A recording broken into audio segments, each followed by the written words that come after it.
My dear one, lean in, because these words are not only for your ears, but for your heart, your spirit, and the deepest part of your soul. There will be seasons in your life when God is opening your eyes, not to harm you, not to make you resentful, but to awaken you. To awaken you from the lies of false connections, from the mirage of loyalty, from the bondage of emotional dependency on people who do not value you or honor the divine presence in your life. Because not every smile is genuine, not every embrace is pure, and not every companion is faithful. There are those around you who truly do not care, and God longs for you to see them as they are before they corrupt the innocence of your spirit. God never intended for you to walk blind to reality. He has called you to walk in His light. Yet some of you are walking with people who drag you into darkness, who drain you, who exploit you, who appear only when it benefits them. And you, beloved listener, continue to defend their behavior. Keep hoping they will change. Keep convincing yourself that they love you. But the truth is, they don't care about you, and you know it deep down. God has whispered it to your heart in those lonely moments, in those late-night tears, in those betrayals that cut you like a blade, but still you stay. Now hear this with conviction. When someone doesn't care about you, God will allow their actions to speak louder than their words. God will remove their mask. You don't need to chase people who walk away. You don't need to beg for attention, for respect, for love. Because the God who formed you in the womb did not design you to be a doormat. God called you to be strong, to be dignified, to be free from the chains of false relationships. The first sign of someone who doesn't care about you is indifference. They're not moved by your pain. You can be breaking inside and they'll scroll past your tears like they're watching a show. They don't ask how you are. They don't check in unless they want something. And when you try to share your heart, they roll their eyes. They change the subject. They make you feel like a burden. That's not love. That's not loyalty. That's not the will of God for your life. The second behavior is disrespect. People who don't care about you will mock your beliefs. They'll downplay your victories. They'll highlight your flaws. They will treat you like you're replaceable, disposable, insignificant. And God did not put His breath in your body so you could live at the mercy of human approval. You are precious in the eyes of God. And when someone disrespects what God has created, they are not just offending you. They are dishonoring the Creator Himself. The third trait is disloyalty. They talk behind your back. They smile in your face, but they poison your name when you're not in the room. God sees that. God hears what they say in secret. And let me tell you, no weapon formed against a child of God shall prosper. But you must stop giving your loyalty to those who would betray you for the smallest gain. When God exposes disloyalty, He's not being cruel. He's protecting you from destruction. The fourth is manipulation. People who don't care about you will twist your emotions. They'll gaslight you into thinking you're the problem. They'll guilt trip you into silence. They'll use your kindness as a weapon against you. And before you know it, you're shrinking. You're walking on eggshells. You're afraid to speak your truth. But God does not dwell in fear. God dwells in truth. And where God is, there is peace, not confusion, not anxiety, not emotional torment.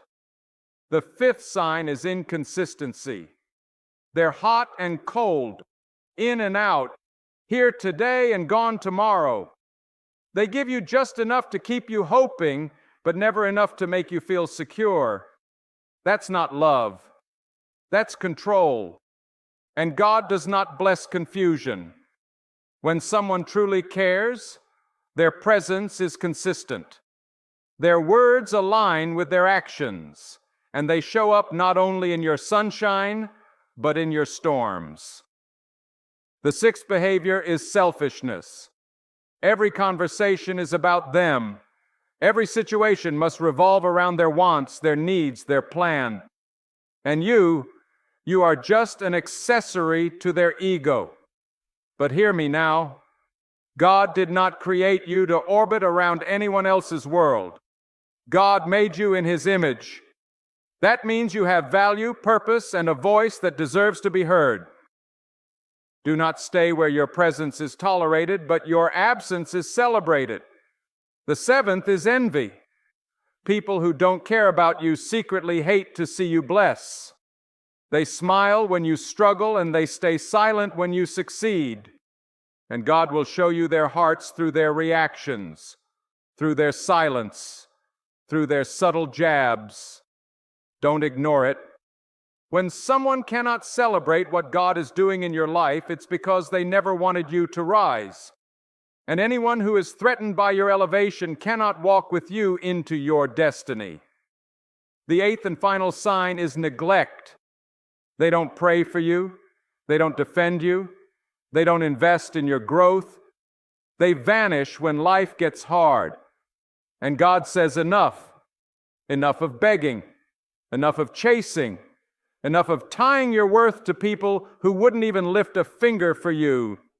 When someone consistently neglects your heart, your soul, your value, they have forfeited the right to walk with you. You've cried enough tears for people who never shed one for you. You've lost sleep over people who rest easy after breaking your heart. You've given your best to people who only gave you crumbs. But God is saying it ends now. This is the season where you reclaim your dignity, where you let go of what is not aligned with your purpose, where you stop asking for love from people who don't even love themselves. And hear me, when you release what doesn't care about you, God will make room for what does. God will send people who honor your presence, who cover you in prayer, who lift you up instead of tearing you down. You don't need a crowd. You just need the ones who are sent by God. And you will know them not by their words, but by their fruit.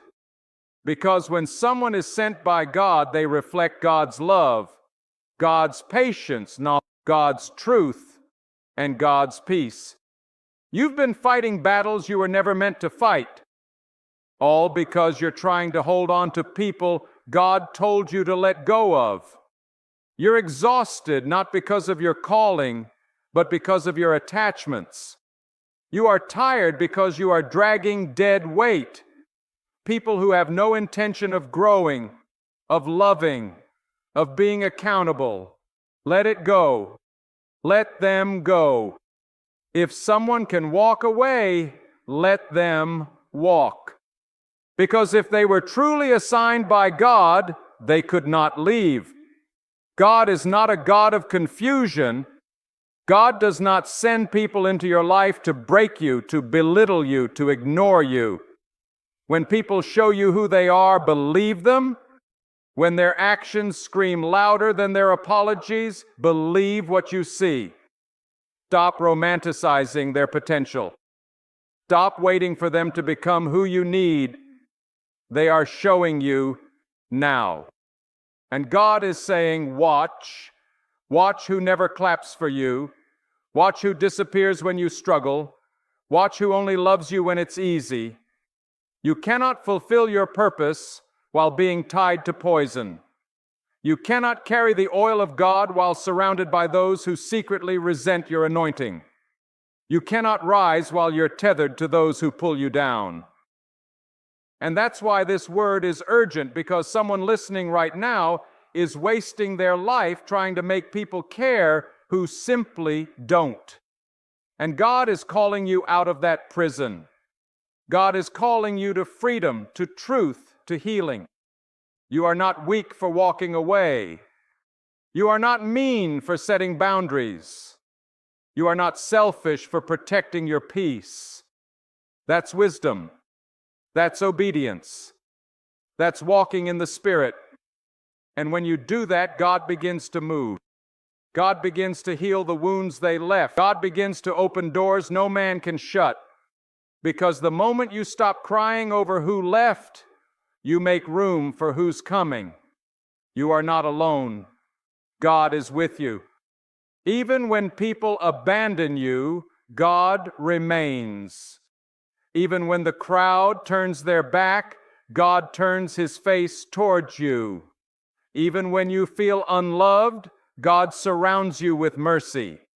You are not forgotten, you are not invisible, you are not too broken to be restored, but you must stop feeding the weeds and start watering the flowers God has planted. There is power in walking away from what wounds you. There is strength in releasing who does not value you. There is peace in knowing that God sees, God knows, and God will reward. So don't waste another day trying to win the approval of the wrong people. Don't sacrifice your joy for the sake of keeping people comfortable. God didn't call you to be liked. God called you to be set apart.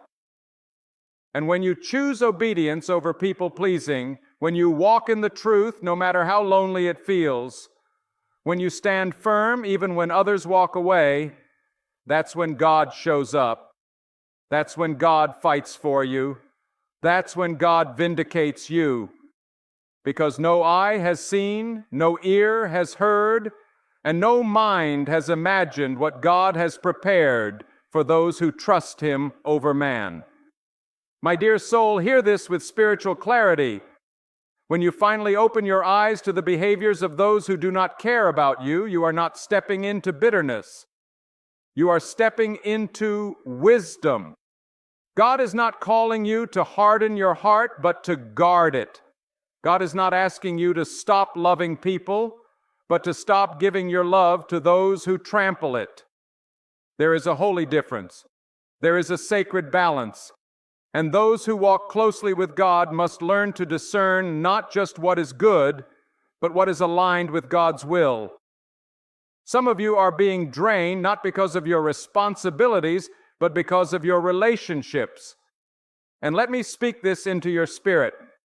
Any connection that costs you your peace, your clarity, your faith is too expensive.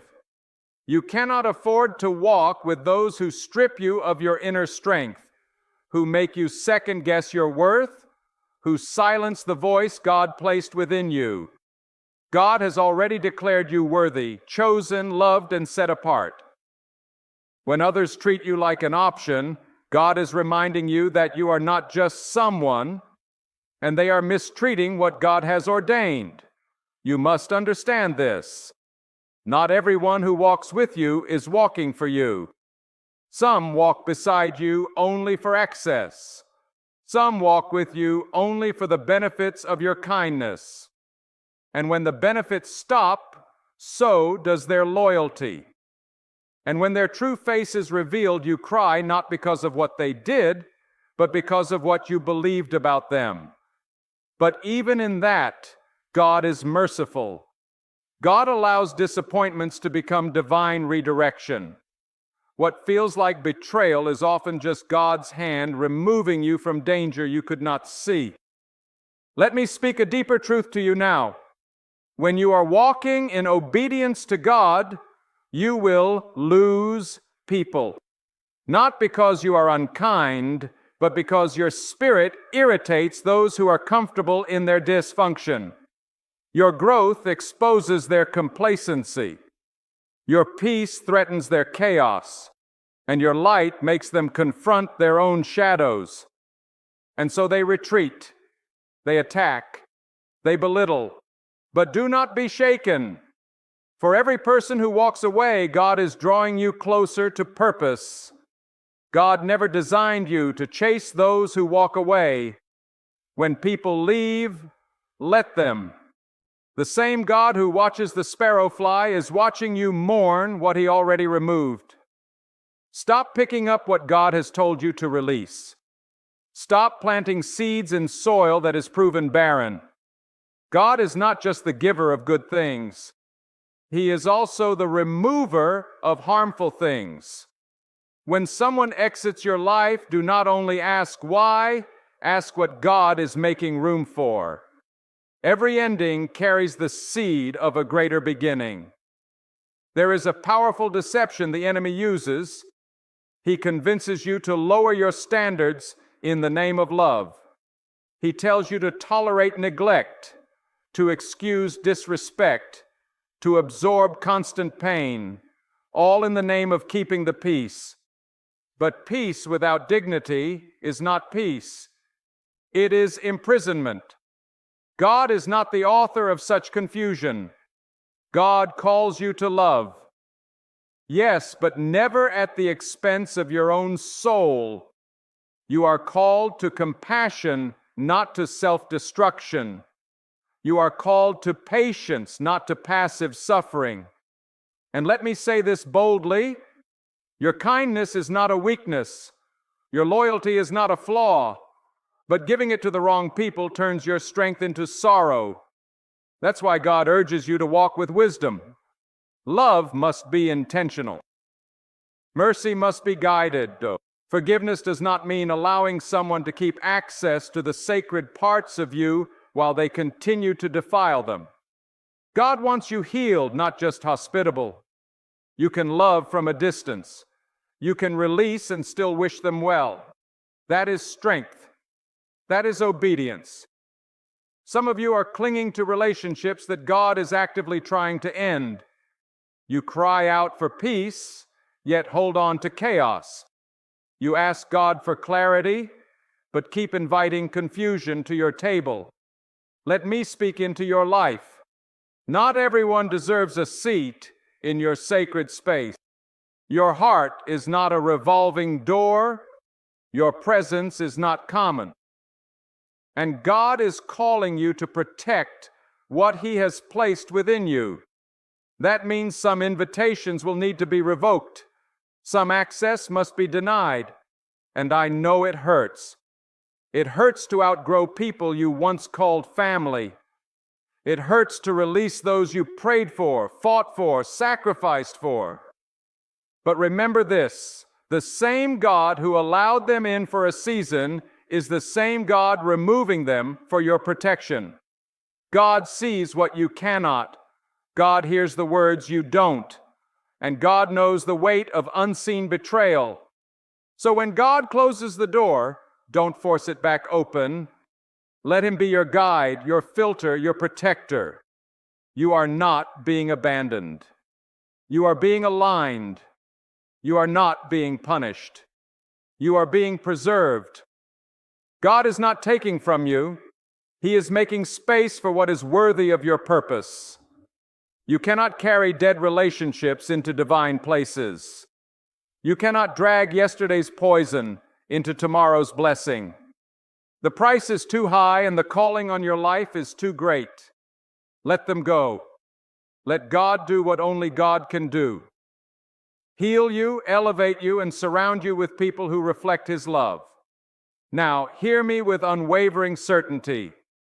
God never intended for you to walk alone.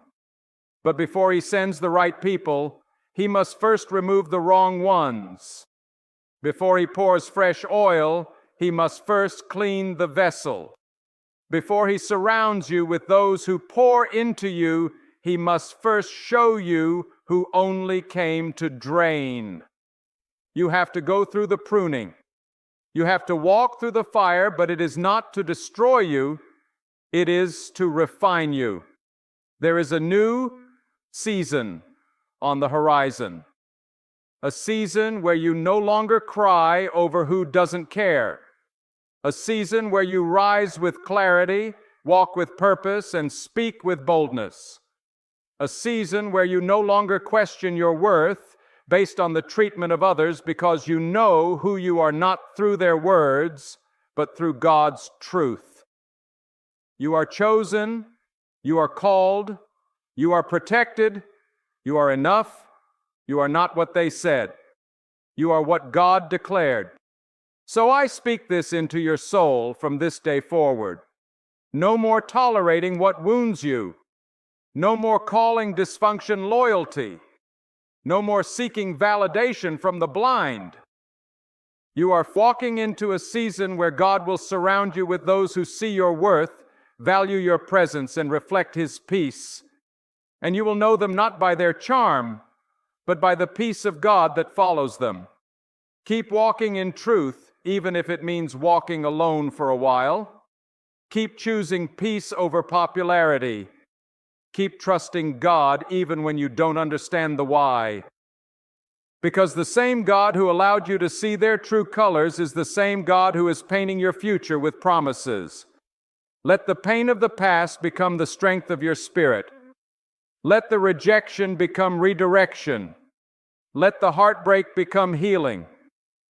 For what lies ahead is greater than what lies behind. You are not too late. You are not forgotten.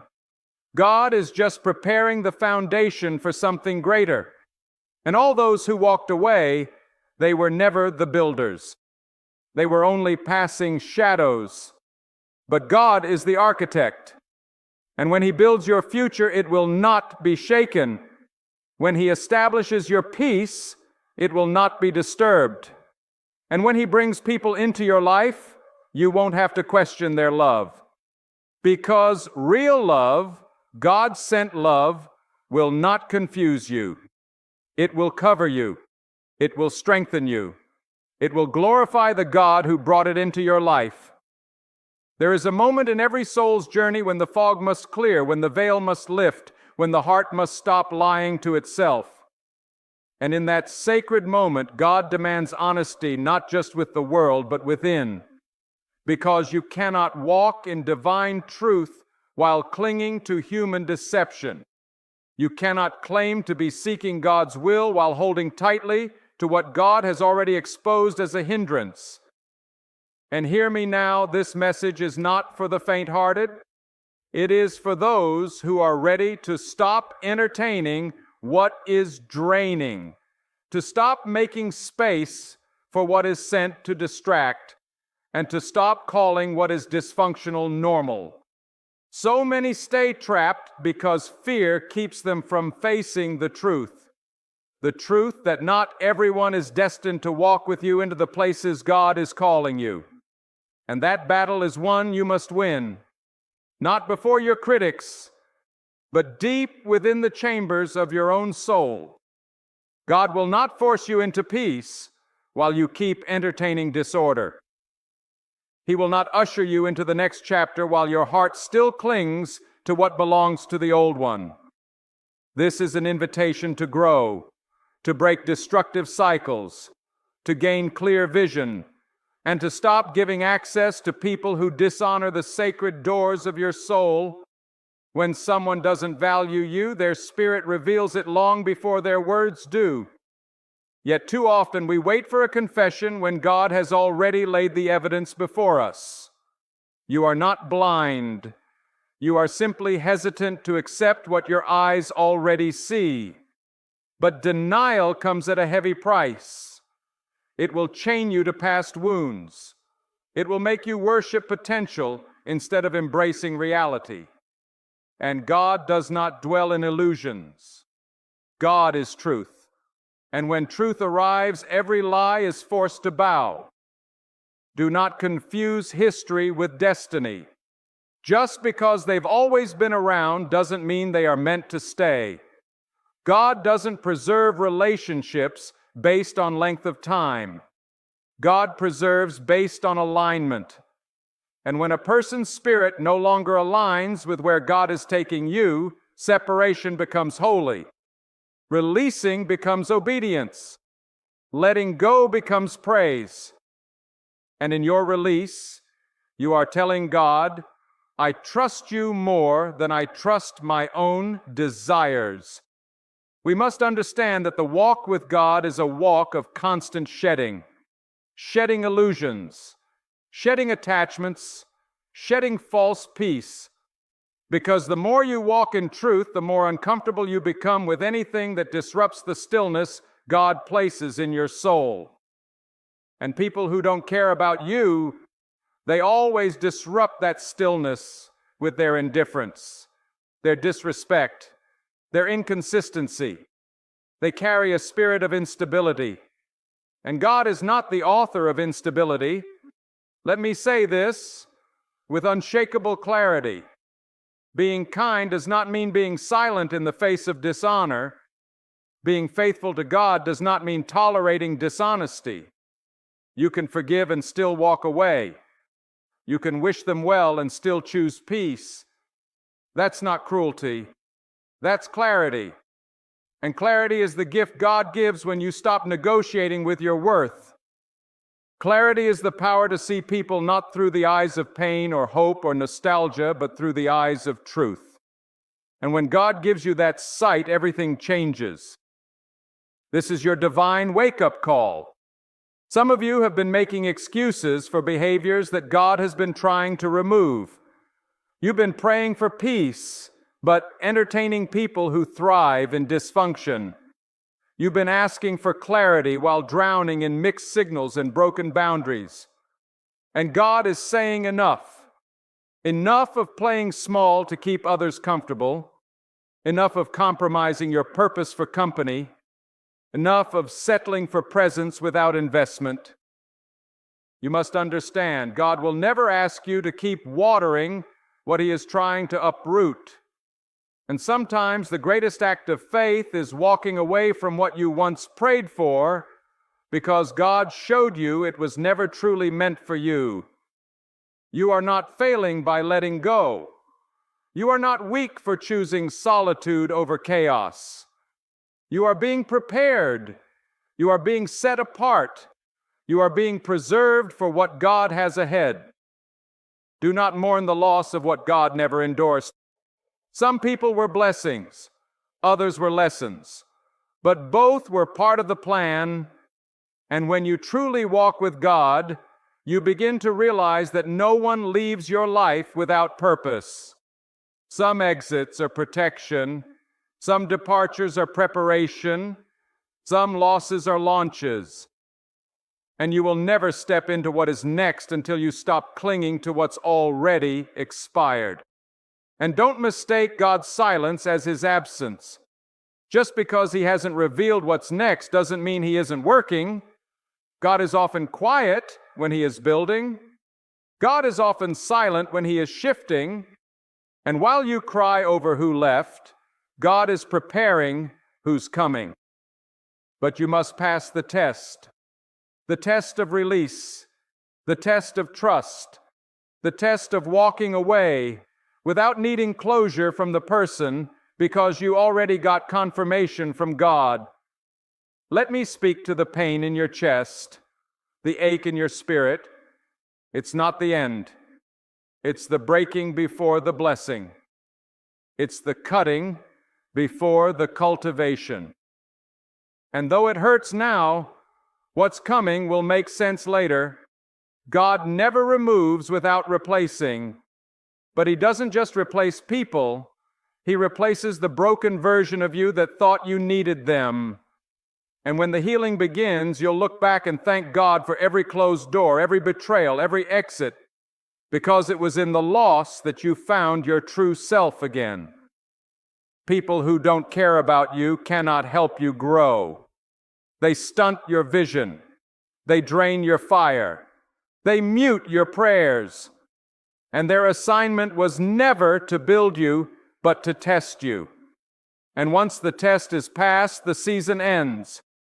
And if you hold on beyond the season, the blessing turns into bondage.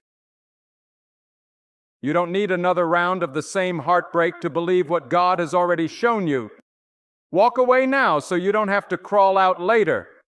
God is holy, God is wise, God is just, and He doesn't want His beloved walking around wounded, confused, empty, and begging. You are not a beggar. You are not forgotten. You are not someone who must earn scraps of love. You are already loved by the eternal, already chosen, already seen, already enough. Stop giving the power of God's affirmation to people who can barely affirm themselves. You're not too much. You're not too sensitive. You're not too intense. You are exactly who you are meant to be. And the people who are meant to walk with you, they won't fear your light. They will reflect it. They will honor Him. And they will point you back to the God who placed it in you. You won't have to chase, beg, or explain yourself. Real love, God-ordained love, will recognize the divine within you. This is a sacred turning point. This is the moment you stop trying to fix what was never yours to fix. This is the hour you stop carrying guilt for seeing the truth. And this is the season you return to yourself. Not the broken, fearful, approval-seeking self, but the powerful, God-centered, healed self that knows when to walk away with grace and stand tall in peace. God is not finished with you. This is not your defeat. It's your reset. This is not your failure. It's your preparation. The shaking you feel is the old foundation crumbling. And when God is finished, you will stand on ground so steady, you will wonder why you ever tried to build on the sand of people's opinions. And now, beloved soul, let your spirit rise from the place where it was once trampled. Let your mind ascend from the confusion that once held it hostage. Let your heart be revived by the eternal truth that if God has removed it, you never needed it. What you thought was love was a lesson. What you thought was your future was only a temporary chapter. And now God in divine mercy and unmatched wisdom is calling you to graduate from the pain, not dwell in it. The classroom of betrayal is not your home. The pit of disappointment is not your destiny. You have lingered long enough in the land of sorrow. Now is the time to step into the land of discernment. When someone shows you that your tears don't move them, your voice doesn't matter to them, and your loyalty is met with silence, do not argue with that reality. Accept it. Let God's revelation replace your fantasy. Because the longer you entertain what doesn't serve your spirit, the more you delay what God is preparing for you. Some of you are praying for a harvest, but your hands are full of thorns. God cannot place something sacred into hands that won't let go of what is damaging. You were not created to carry everyone. You were not designed to be the emotional dumpster for people who only show up to dump their pain and disappear when you need a word of hope. There is nothing righteous about overextending yourself to people who never plan to pour back. The energy you give, the prayers you offer, the love you extend, it is not cheap. It is sacred because it flows from the breath that God placed in you. And anything that flows from God must be handled with care. You are not wrong for expecting reciprocity. You are not arrogant for recognizing your value. You are simply walking in awareness. Awareness that your time, your peace, your spirit all belong to God first. And when people mishandle what belongs to God, you must take your hands off the wheel and let God drive the separation. Stop fighting what He is trying to finalize. Stop defending those He is exposing. Stop fixing what He's breaking apart for your salvation. Because not all endings are losses. Some are divine rescues. And every time God removes someone who doesn't care about you, He is clearing space for peace to enter, for clarity to reign, and for strength to rise again. Hear me now. The silence of some people is not just neglect, it is a message. The delay in their response, the absence of their presence, the disinterest in your growth that is not oversight, that is intentional, and your spirit knows it. You feel the imbalance. You sense the one-sidedness. And yet you convince yourself to give it one more try, one more chance, one more day. But that day turns into month, and those months turn into years. And all the while, God has been standing beside you, waiting for you to believe what He's been showing you. God is not emotional confusion. God is not the spirit of guilt. God does not want you enslaved to emotional turmoil masked as friendship. God is truth, and truth liberates. Truth doesn't keep you guessing. Truth doesn't leave you wondering if you matter. When people are sent by God, they reflect the peace of God. They speak life, not drain it. They give joy, not grief.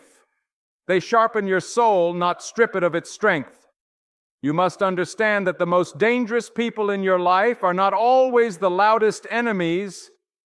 They are the silent betrayers, the ones who don't fight you, but also never fight for you, the ones who never slander you, but also never speak up in your defense, the ones who are close enough to know your heart, yet distant enough to watch it break and say nothing.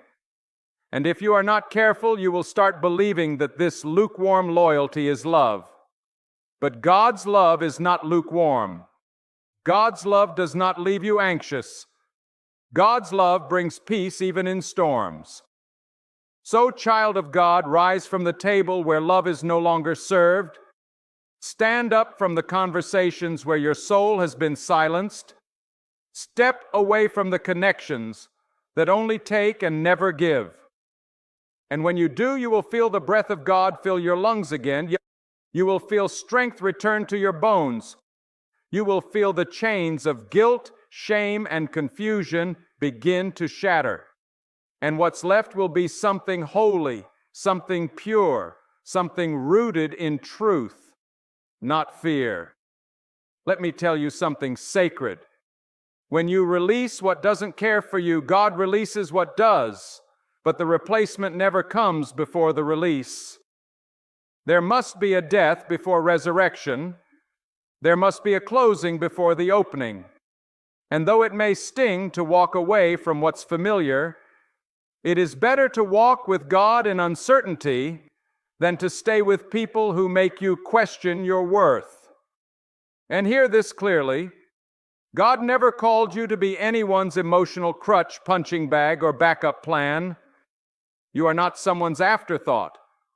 You are not a placeholder. You are not a seasonal comfort. You are divinely formed, uniquely chosen, eternally loved. And anyone who fails to see that is simply not aligned with your assignment. Their inability to value you does not reflect your value. It reveals their blindness. So stop mourning over the ones who didn't see you.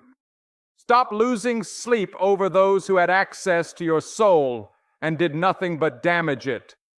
And stop handing your future to those who were never even grateful for your presence. Let God be your compass again. Let God restore what they tried to drain. Let God take His rightful place in your decisions, in your boundaries, in your circle. And once you do, you will begin to see miracles unfold. Because God blesses obedience. God honors clarity. God responds to the soul that finally chooses to walk away from dishonor and into destiny. And when you align with that, you will never beg for what is already yours. Peace, purpose, power, and protection. You are not here by accident. You are not enduring this message just to nod and go back to business as usual. God brought you here to confront, to awaken, to liberate. The pain was not for destruction. It was for redirection. God used the silence to speak louder than words. God used the absence of others to draw you closer to Himself. And now, what will you do with that truth? Will you keep giving away your light to those who only walk with you in shadows? Or will you rise not with anger, but with authority? Will you continue pretending you're okay being treated as an option? Or will you declare today enough is enough and it's time to honor the sacred presence of God within you? When you walk in the awareness of who you are and whose you are, everything changes. Doors open. Strength returns, peace floods, and people who are meant for you begin to find their way into your life. Not by force, but by the flow of divine alignment. Let the ones who never cared fall away like dust in the wind. But let God remain as the anchor of your soul, the fire in your spirit, and the compass for your steps. For what God is doing next in your life requires space, purity, and clarity. It requires you to be unchained from the weight of false attachments. And as you rise, you'll look back not with bitterness, but with gratitude. Because now you know when someone doesn't care, God does. When someone abandons, God remains. And when someone leaves, it simply means God is about to enter in a greater way. My dear listener, there is a fire burning in the heart of those who finally realize they were never meant to carry the weight of one-sided love. And that fire, it is not anger, it is not bitterness, it is the light of awareness that comes from God. It is the sacred flame of understanding that once you are aligned with God, you no longer tolerate what insults your soul. You begin to see through the fog. You begin to see with the eyes of clarity, not confusion. You begin to hear with the ears of truth, not flattery. And what once held you hostage loses its grip because the voice of God becomes louder than the silence of those who never cared. There is something holy about letting go, not because you are giving up, but because you are giving God permission to take control. You fought to hold on. You've reasoned. You've justified. You've waited for change. But the change you were praying for in them was always the change God wanted to do in you. You were asking for their hearts to soften while God was waiting for your spirit to awaken. And now God is stirring something deep within you. An urgency to break the cycle, a courage to close the door, a strength to walk away from what doesn't feed your peace. You must understand this. Not everyone who leaves your life is your enemy. Some are instruments of redirection. Some are lessons wrapped in disappointment. Some are mirrors revealing what you must heal in yourself. And once their role is complete, God removes them. And when God removes, it is always for your elevation. God doesn't remove to hurt you. God removes to protect what He's building in you. You may have thought they were part of your future, but God knew they were only part of your formation. And how can God trust you with divine connections if you continue to make idols of those who hurt you? How can He pour new oil into a vessel that clings to contamination? Your destiny cannot be delayed any longer by your refusal to release. Because if you're still seeking closure from the ones who never gave you commitment, you are tying your spirit to their confusion. And confusion is not from God. God is not the author of deception, of gaslighting, of manipulation. When people use your love as leverage, when they twist your loyalty into weakness, when they disappear in your darkest hour, that is not from God. Let it be clear today, anything that cost you your peace, your purpose, your connection with God is too expensive. Anything that leaves you drained instead of nourished, anxious instead of calm, insecure instead of grounded, is a sign, a warning, a divine signal that this is not the path God has chosen for you. And no matter how much history you have with someone, if their presence now is producing harm, God is asking you to obey. Not your emotions, not your attachments, but His guidance. You see, the people who don't care about you will always play the role of confusion. They'll keep you in cycles of waiting, of guessing, of hoping, and never fulfilling. They know just how much to give to keep you tethered, but never enough to allow you peace. And this is why discernment is vital, because not every connection is from God. Some are tests to see if you truly believe what God already told you. You prayed for peace, and God gave you signs. You prayed for direction and God allowed disappointments. You asked for confirmation and God revealed their character. Now the answer is in your hands. And let me say this. You do not owe loyalty to anyone who uses your loyalty against you. You do not owe continued access to anyone who violates your boundaries, ignores your needs, and drains your soul. God has called you to be a good steward, not just of your finances or your time, but of your heart. And some of you are mismanaging your heart by handing it to people who have no capacity to protect it. That is not humility. That is spiritual neglect. There is no honor in constantly giving yourself to people who choose you only when it's convenient. That is not love. That is bondage. And bondage disguised as friendship is one of the enemy's most subtle traps because it convinces you that your pain is noble, that your silence is strength, that your suffering is love. But the truth is, real love, the kind God blesses and sustains, does not hurt this way. Real connection does not leave you abandoned. Real companionship does not celebrate your failures and envy your growth. God does not desire for you to carry burdens He never assigned. And some of you are exhausted. Not because you are weak, but because you are carrying what God already told you to drop. He said, walk away, and you waited. He said, set boundaries, and you compromised. He said, protect your peace, and you silenced yourself. But now God is making it unmistakable. The discomfort in your soul is not random. It is revelation. It is God's way of saying this is not for you. There is more ahead, but you must let go of what holds you back. And here's what you must grasp. Your spirit will never be at peace when you are entangled with people who were not assigned to your purpose. You can fake it with smiles. You can mask it with activity. But deep down, your soul knows when you are off path. God placed that compass in you, that still small voice that whispers, you deserve better. That unshakable awareness that you're shrinking in a place where you were meant to grow. That inner fire that won't be silenced by emotional crumbs. That is God pulling you toward clarity, freedom, and sacred alignment.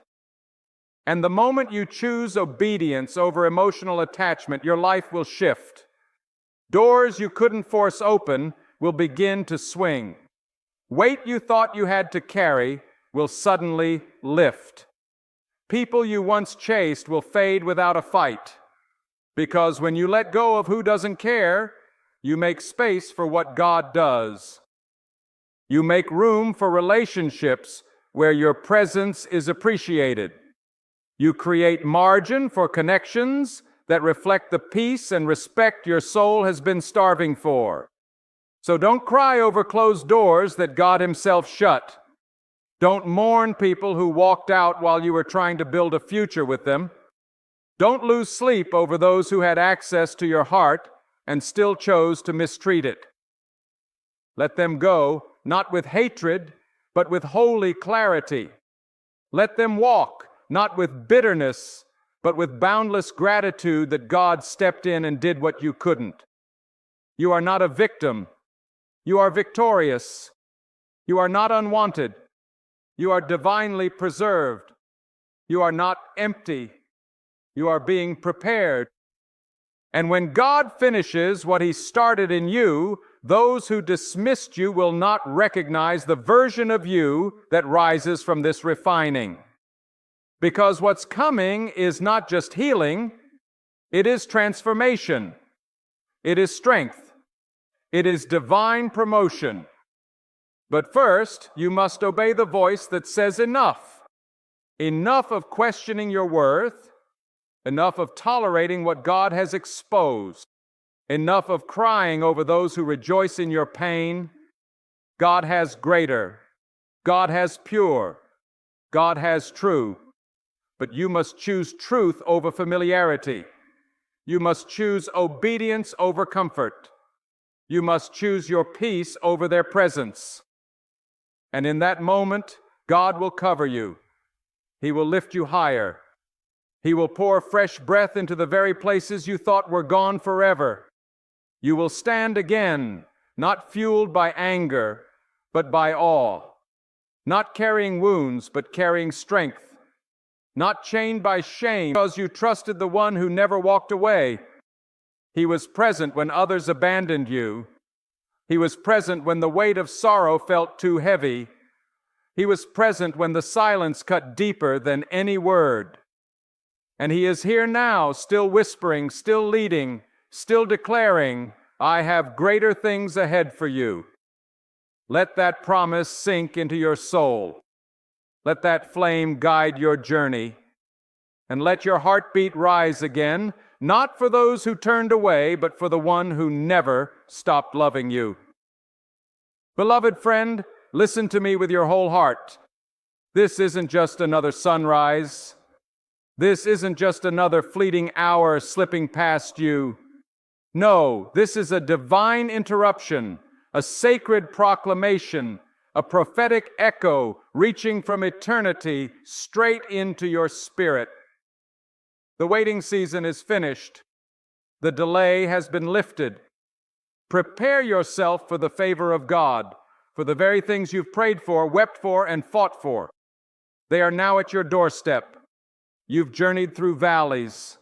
You've endured nights so dark even hope seemed silent. You've stood at the brink of the cliff, with discouragement pulling at your soul and only the whisper, God win, on your lips. Heaven watched, heaven listened, and heaven acted, not on your schedule, not by your clock, but by a divine appointment.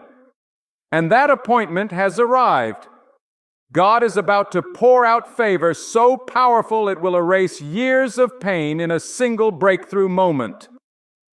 You were tested not because you were overlooked, but because you were handpicked. The pressure was never punishment. It was preparation. God never tests what He's not about to trust with something greater. You thought you were being buried, but God was planting you. And now the roots have grown deep enough. The foundation has been set strong enough. The wait was never wasted. It was working for your favor. Some of you feel like you've been stuck in a silent season. No signs, no wonders, no open doors. But I came to declare today, silence does not mean absence. God has not abandoned you. God has not overlooked you. Sometimes before God reveals the blessing, He hides it in a season of stillness so you can grow into the kind of person who can carry it. But hear me now. This is the hour when the silence is breaking. The stillness is ending. God's favor is coming in waves. You didn't cry for nothing. You didn't sacrifice for nothing. You didn't forgive those who betrayed you for nothing. Every tear watered the promise. Every prayer paved the path. Every sleepless night refined your spirit. And now God is about to reward you in public for what you endured in private. The tables are turning. The door that wouldn't open before will swing wide now. Not because you forced it, but because God favors you. Favor is not about who you are. It's about who God is. God sees what people overlook. God promotes those others try to disqualify. God blesses those who are mocked, those who are underestimated, those who are counted out. If you feel invisible in this world, get ready because God is about to shine a light so bright on your life that even your enemies will have to acknowledge it. They'll say, surely this was the hand of God. You may not have the credentials, you may not have the connections, but you've got the covering. God's favor is not something that can be explained. It's something that is seen. When God favors you, rules are broken. Protocols are suspended. Systems shift. What should have taken years happens in days. What was closed for others opens for you. What was impossible becomes your reality. That's favor. And God says, "You're next." You didn't miss your moment. You didn't mess up so badly that God changed his mind. God's favor is not dependent on your perfection. It's activated by your faith. And your faith through every struggle, every failure, every delay, every unanswered question. Your faith has been enough. It's been seen. It's been heard. And now it will be rewarded. You held on when others let go. You believed when it made no sense. You worshiped even with an aching heart. And God never forgot it. Get ready, because the very thing that tried to break you is going to bless you. The very situation that was meant to destroy you is going to define your victory. God doesn't let his people stay in the wilderness forever. There comes a day when the cloud moves, when the manna falls fresh, when the river parts and the promise becomes real. That day is here. The wait is over. Stop apologizing for being favored. Stop explaining why you survived when others sank. You survived because God carried you. You're standing because God sustained you. And now he's about to elevate you. Not for your glory, but for his purpose. You were not saved to be silent. You were not spared to stay hidden. God's favor is going to put you in rooms you didn't ask for, with opportunities you didn't chase, because favor follows obedience. There's something powerful about waiting well. When you wait with trust, you're not just wasting time, you're gaining strength. You're learning to hear God's voice. You're building spiritual muscle. So don't resent the wait. It made you ready for the favor that's about to come. Because favor without preparation is dangerous. But now you're ready. You've been refined. You've been humbled. You've been purified in the fire. And now God says, "Step forward, my child. The season has shifted. The blessing is released." People may not recognize what you've carried. They may never understand the weight you've had to lift behind closed doors. But God knows.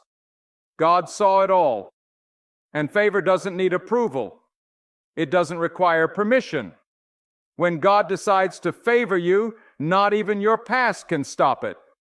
Not even the mistakes you made in ignorance can delay it. Because when God says it's time, nothing can say otherwise. And child of God, it's time. You are not forgotten. You are not left behind.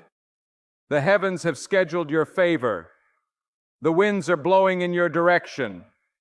And even though it's taken longer than you thought, it's going to be bigger than you imagined. This is not just a season, it's a shift. You're going from barely making it to more than enough. From overlooked to overflowing, from weeping to rejoicing, from broken to blessed. God's favor is not fair, it's divine. That means it won't always make sense. Some people will look at your life and wonder how you got where you are. Let them wonder. Let them talk. Let them speculate. Your job is not to explain. Your job is to worship. Your assignment is to glorify God with your life. Let your story be proof that God can lift anyone, favor anyone, use anyone. If they just believe the wait is over for your healing, the wait is over for your breakthrough, the wait is over for that long-awaited answer. You've circled this mountain long enough. You've wept beside this closed door long enough. Now God says, go forward. The Red Sea is parting. The Jordan is opening. The wall is shaking. Because favor isn't just coming to visit. It's coming to dwell. Get your heart ready. Clean your spirit. Remove bitterness. Clear the doubts. Make room in your life because the blessing is about to be too big for your current space. Enlarge your faith. Stretch your expectation. Don't look for crumbs when God is preparing a feast. You are about to feast in the preparing a feast. You are about to feast in the presence of what once threatened to starve you. Favor is about to silence every lie, every mocker, every doubt, every delay. Do not worry about who didn't support you. Do not be bitter over who walked away. They had to leave so that God could show you who never would. They had to reject you so that God could appoint you. The ones who doubted you will soon have no choice but to watch God's favor crown your life. And they will say, "This had to be divine." Yes, it was. It is, and it will continue to be. You are not too late. You are not too old. You are not too damaged. Favor has no age limit. Favor is not restricted by your income, your background, your status, or your scars. God lifts up the lowly. He makes the weak strong. He turns the last into the first. If you've been counted out, you're exactly who God wants to count in. Hold your head high, not in arrogance, but in assurance. Assurance that God is with you. Assurance that favor is not a fantasy. It's a fact. It's written in the spiritual realm, and now it's manifesting in your reality. The pain had a purpose. The waiting had a timeline, and the timeline has reached its appointed hour. Get ready. Get ready with expectation. Get ready with praise.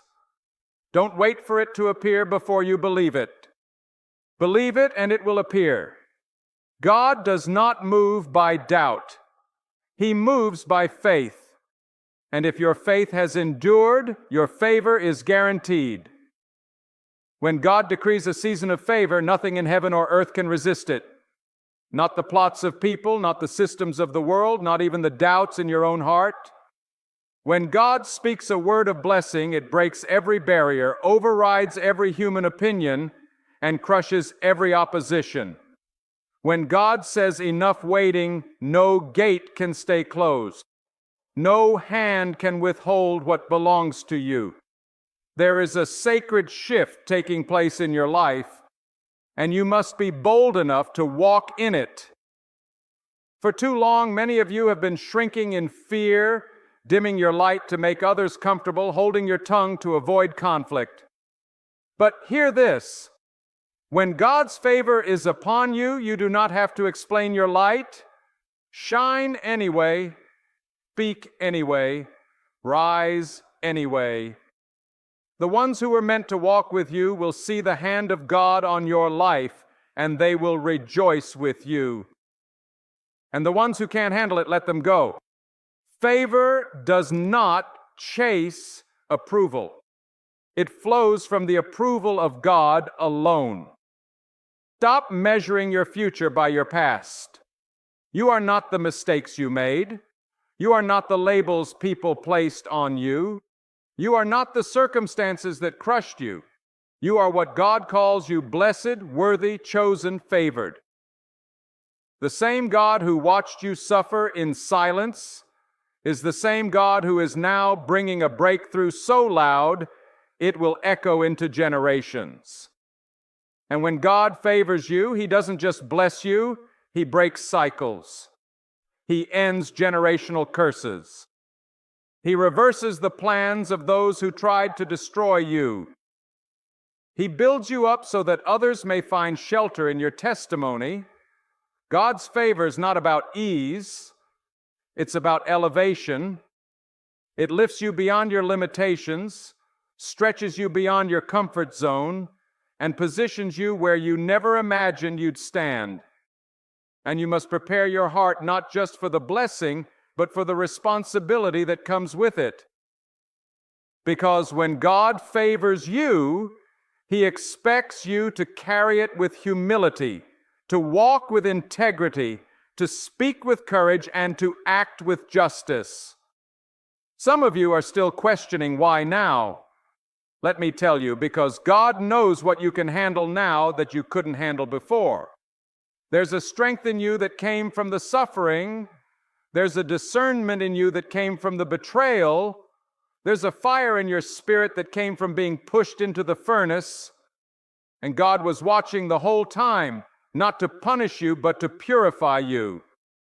Because only purified vessels can carry the weight of divine favor. Do not mistake quiet seasons for wasted time. In the hidden place, God was crafting something extraordinary. In the silence, He was setting divine appointments. He was aligning resources, stirring hearts, and preparing paths. While you were focused on survival, God was focused on strategy. He was making a way behind the scenes so that when the curtain lifts, your story will bring glory to His name. And now the time has come. The appointed hour has arrived. What was once invisible is about to be undeniable. There is no storm that can cancel a word spoken by God. No delay can nullify what has been divinely ordained. You see, God does not work on man's timeline. He is not pressured by clocks nor hurried by calendars. But when God moves, it's always the right time, perfect timing, divine precision. And this moment, this very moment, is no accident. If you are hearing this, it's because God wanted you to know your waiting was not in vain. His favor is now resting on your life like the early morning dew, soft but unmistakable. Favor means acceleration. What took others years will take you months. What others had to labor endlessly for will come into your hands with ease. Not because you are better, but because God has chosen to place His hand upon you for a purpose. That's why it's crucial to stay grounded in gratitude. Favor is not a prize, it's a responsibility. It's not to boast, it's to bless. It's not just for your benefit. It's for the transformation of everything and everyone connected to you. Do not let bitterness contaminate your favor. Do not let jealousy rob you of your peace. If someone else gets blessed before you, rejoice, because it means God is in the neighborhood. And if He's moving in their life, He can surely move in yours. Celebrate others' favor as a sign that your own is on the way. Because God is not limited in supply. He blesses according to purpose, not popularity, according to timing, not talent. And your time is now. There are doors you couldn't open no matter how hard you tried. You knocked, you fasted, you pleaded, still they stayed closed. But do you know why? Because God was reserving something better. He was not denying you. He was protecting you. Some of the things you begged for would have distracted you from what He truly had in store. God loves you too much to give you what looks good, but isn't His best. And now that your heart is aligned, your motives are pure, your spirit is ready, He is releasing the door that only He can open. And when He opens it, no man can shut it. Let this truth settle deep in your soul.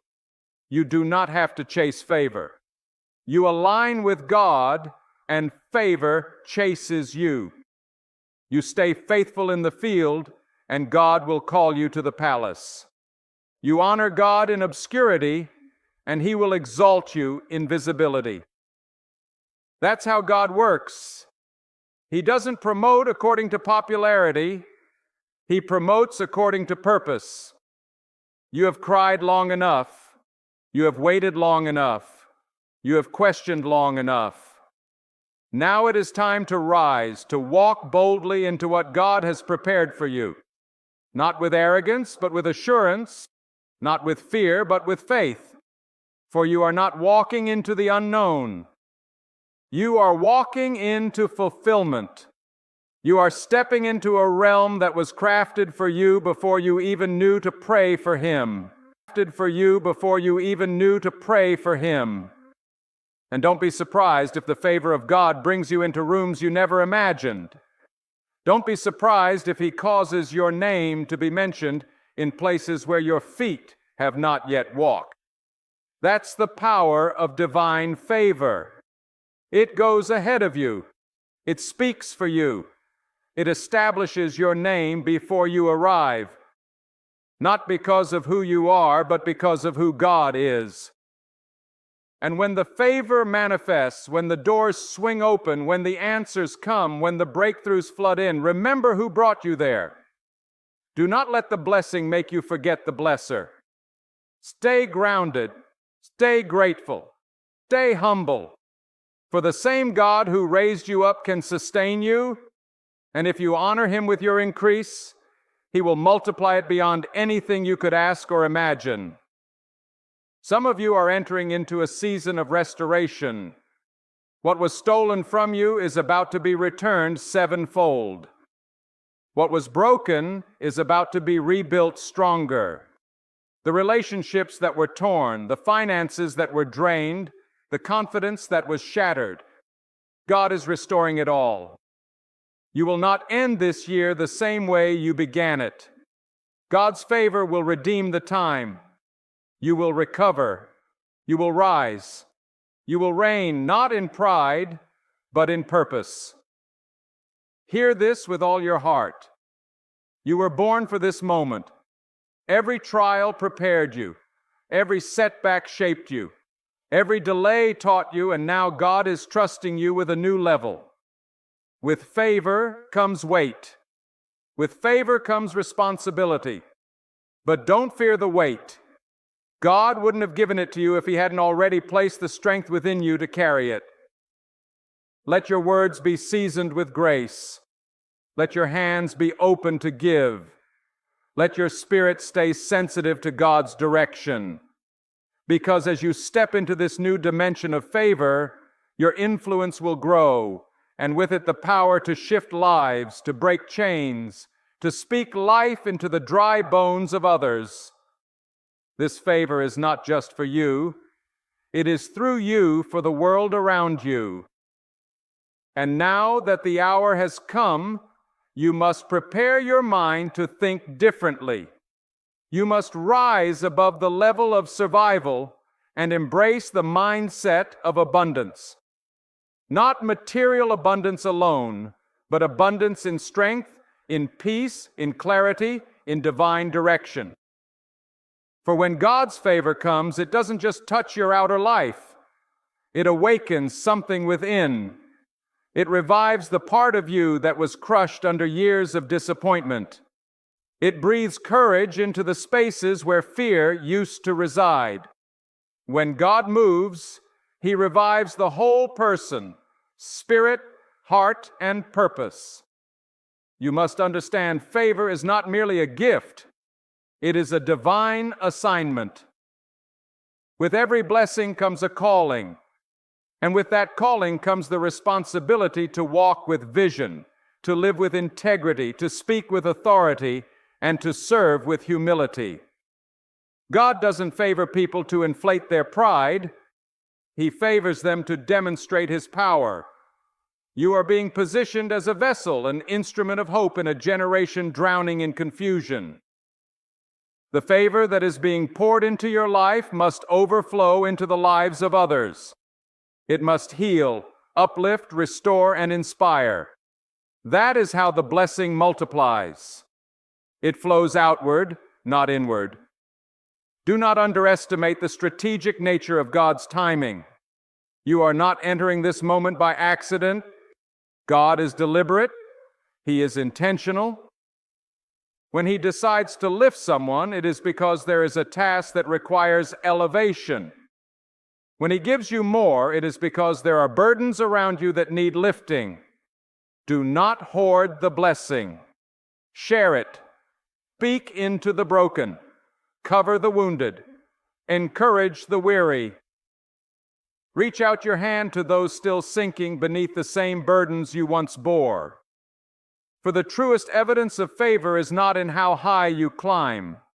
It is revealed in how many lives you lift alongside your own. And as God's favor increases over you, opposition will come. Not everyone will rejoice in the work God is doing through you, but that is the reality of rising higher. It shines a light on the insecurity of those unwilling to move. Do not shrink back to ease their discomfort. Do not dim your flame so others can remain in shadow. Your elevation is a testimony. Your victories are a sermon. Your breakthrough shouts boldly that God still lifts, still restores, still works. And if opposition comes, let it. For when God opens a door, no resistance can shut it. That is why your heart must remain anchored in truth. Keep yourself rooted in discipline. Do not let achievement intoxicate your spirit. The favor of God is sacred. It must be revered. Guard your thoughts from pride. Guard your soul from greed. Guard your intentions from corruption. Because what has been entrusted to you is far from ordinary. It is holy. It is divine. And if you handle it with reverence, God will continue to increase you. Not just in what you have, but in who you become. Let your favor bring light, not shadows. Let it bring peace, not pride. Let it draw people toward God, not toward your ego. For the purpose of divine favor is always to fulfill the greater plan of the Almighty. You are being chosen as a carrier of purpose. And that purpose must not die in comfort. It must live in action. It must move with power. It must serve something beyond yourself. Now listen closely, because what I am about to say is for those who are stepping into places they never imagined. Be prepared to be misunderstood. Be prepared to be misjudged, but do not be discouraged. God does not require that you be understood by people, only that you be faithful to Him. Favor will often isolate you before it elevates you. It will expose who is truly for you. It will uncover hidden motives, jealous hearts, and quiet opposition. But let none of it shake you. Because if God is the one lifting you, then no weapon formed against you will succeed in pulling you down. Do not seek validation from voices that were never assigned to your life. The same ones who laughed in your season of lack may try to attach themselves in your season of increase. Be discerning. Everyone smiling at your success is not celebrating it, but you are not called to carry the weight of their approval. You are called to walk in alignment with God, and let your favor speak for itself. Let your fruit speak. Let your peace speak. Let your consistency testify. You see, when God favors you, it's not always dramatic or loud. Sometimes it's quiet. Sometimes it's the invisible protection that shields you from danger. Sometimes it's the inner peace that confounds the storms outside. Sometimes it's the delay that seemed like a setback, but was actually a redirection to something greater. God's favor is not always fireworks. Often it is divine precision, operating behind the scenes. But in this season, hear me, the favor will be visible. It will be unmistakable. You won't have to explain it. It will be seen in the clarity of your steps, the fruitfulness of your hands, the growth of your spirit. It will be seen in the joy that returns to your eyes, in the strength that returns to your voice. You will walk in rooms and shift atmospheres. You will speak and chains will fall, not because you're great, but because God's greatness is resting on you. Stay committed to prayer. Stay rooted in reflection. Stay humble in prosperity. Favor without reverence becomes pride, but favor carried with devotion becomes a testimony. And that is what your life will be. A living testimony that God can lift the forgotten, crown the overlooked, and anoint the ordinary for extraordinary impact. And let this be clear, favor does not mean the absence of trials. It means triumph in the midst of them. It means God will walk with you through the fire and not let you be consumed. It means He will let the enemy form a weapon, but not let it prosper. It means He will stretch you, shake you, mold you, but never abandon you. Favor is the promise that you're never walking alone. Even when others disappear, even when the road is unclear, even when the night is long, God is still with you and He is for you. Some of you have been asking, why now? Why is the breakthrough coming at this point in your life? Why is the answer arriving after so many years? I'll tell you why. Because the vessel is now strong enough to carry the weight of the blessing. Had it come earlier, it would have crushed you. But now you've been fortified, you've been disciplined, you've been humbled, you've been trained. And what once would have destroyed you now propels you. The blessing didn't change. The vessel did. And that is why the wait was necessary. God always operates divine order. He never releases power before maturity, never releases authority without wisdom, never releases increase without stewardship. And now that your hands are ready, your heart is healed, your vision is aligned, God has released the favor that was always written into your story. Walk in it, declare it, live it, not with fear, not with apology, but with unwavering reverence. You are favored not by chance, but by calling. And the calling demands that you rise above pettiness, distractions, and drama. It demands that you fix your eyes on purpose, that you no longer chase approval, but pursue assignment, that you stop rehearsing your failures and start rehearsing your faith. And now that God has declared the wait is over, you must make sure your heart is not still living in yesterday. You cannot step into favor with a mind trapped in delay. The season is changed. But if you do not perceive it, you will miss the very thing you've prayed for. God has shifted the atmosphere, but you must shift your thinking. You must leave behind the identity that suffering tried to stamp upon you. You are not a victim. You are a vessel. You are not just someone who survived. You are someone God has chosen to thrive. And the moment you embrace this truth, the flow of divine favor will not just touch you, it will surround you.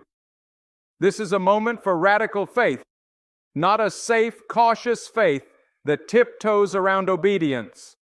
No, this is a time for bold, mountain-moving, risk-taking, God-honoring faith. The kind of faith that steps forward even when the next step is invisible.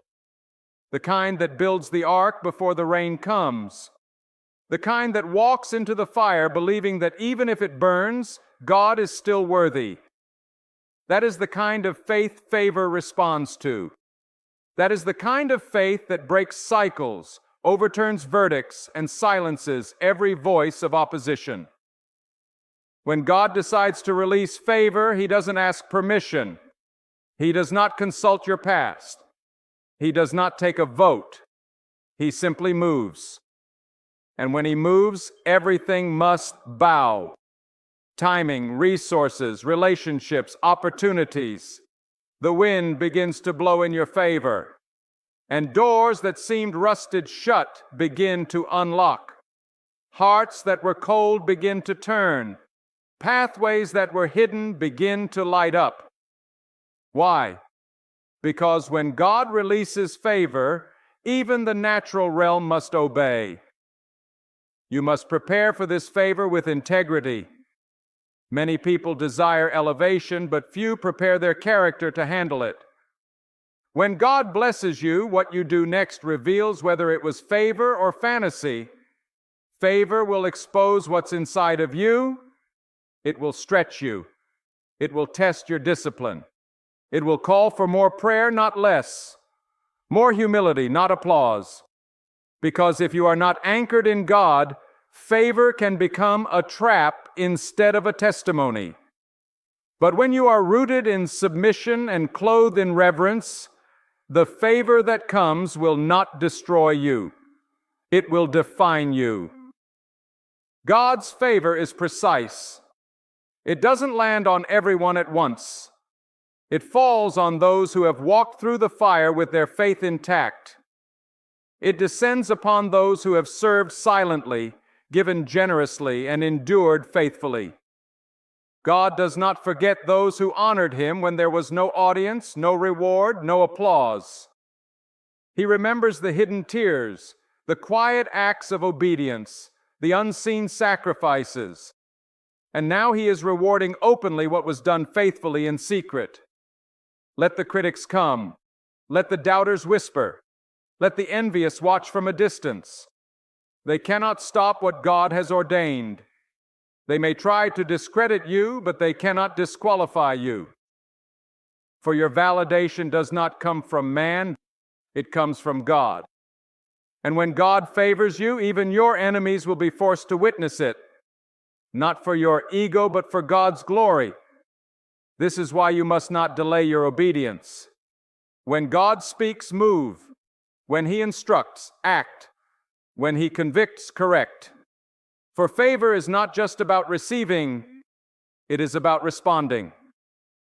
It is not enough to celebrate the blessing. You must steward it. You must protect the environment in which favor can flourish.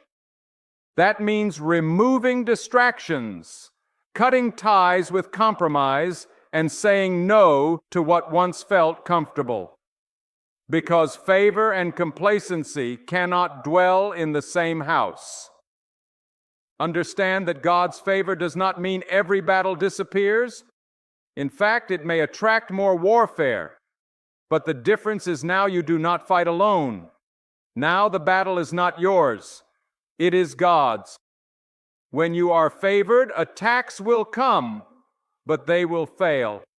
Traps will be set, but they will be exposed. Weapons will be formed, but they will not prosper. Because favor is not just about open doors. It is divine protection. It is God going before you and clearing the path even when you cannot see what's ahead. This is the moment to stretch your faith wider than your fear. To believe for things you once deemed unreachable. To step into dreams that felt too big, too bold, too delayed. Favor is not just about what you can imagine. It's about what only God could make possible. If your dream doesn't require divine intervention, it may not be rooted in divine favor. But when you're walking in true favor, doors open that you never knew existed. God will put your name in places you've never set foot. He will cause people to pour into you who don't even know why they're doing it. Because favor draws what effort alone cannot earn. Do not reduce your expectation just because of past disappointments. You may have been denied before. You may have been overlooked, misjudged, underestimated. But now it's your time. The rejection was redirection. The delay was divine development. And now that the favor is falling, your only responsibility is to be ready. Ready in your spirit, ready in your mind, ready in your actions. This is not the time to shrink. This is the time to walk boldly in what God has declared over your life. Favor will teach you who truly belongs in your life. Everyone who started with you may not finish with you. Some people were only assigned to your season of struggle, not your season of success, and that's all right. Let them go with peace, but do not grieve over what God has pruned. When God favors you, He purifies your surroundings. He removes distractions. He clears away anyone who cannot handle the weight of what is coming next. So do not mourn what you've lost. Rejoice over what you've been preserved for. The favor of God will mark your life in such a way that even places of pain will become places of praise. Where there was betrayal, God will bring loyalty. Where there was confusion, God will bring clarity. Where there was scarcity, God will bring overflow. The shift is not coming, it is already in motion. All God requires is that you believe and remain faithful. Not perfect, but faithful. Not flawless, but willing. Willing to be used, to be molded, to be led. That's all God needs to release more than you ever asked for. And now, as this divine word pierces through your soul, hear it with the urgency of a trumpet in the wilderness. God is not just opening the door, He is commanding you to walk through it. No more hesitation. No more second-guessing yourself. No more shrinking under the weight of opinions or past failures. When God says the wait is over, it's not a suggestion. It's a summons, a sacred call to rise and move into the territory that has been spiritually marked for your name. This is not a time to debate. It's a time to obey. There is a point in every chosen life where the wilderness must give way to the promise, where the wandering must bow to divine direction. And when that point comes, God does not negotiate with your comfort zone. He disrupts it. He shakes you loose from what is familiar so He can plant you in what is fruitful. You must be willing to release the pain of where you've been to receive the blessing of where you're going. You cannot bring yesterday's identity into today's opportunity. The identity of the wounded, the rejected, the overlooked, that's not who you are anymore. God has called you favored, and His word is final. Do not underestimate the power of alignment. Favor flows not just where there is desire, but where there is alignment with God's will. Too many chase favor while walking in disobedience and then wonder why the door remains closed. But God does not bless chaos. God does not favor rebellion. Favor demands surrender. You must surrender your timeline, your method, your ego, your attachments, everything. And when you do, God will pour out more than you could have ever achieved by striving alone. This is why humility must be your constant companion, because the higher you rise, the deeper your roots must grow. And if your roots are not grounded in the fear and reverence of God, the very favor that lifted you will become the weight that crushes you. But if you remain rooted in truth, in obedience, in worship, then no height will shake you. No platform will poison you. No influence will derail you. Instead, it will all point back to the one who made it possible. Let your life now reflect readiness. Let your daily actions declare to God, I am prepared to be used. Your habits, your words, your posture, let them all say, I've waited well, and now I will walk wisely. For there is no room in this next season for casual faith. You must be intentional.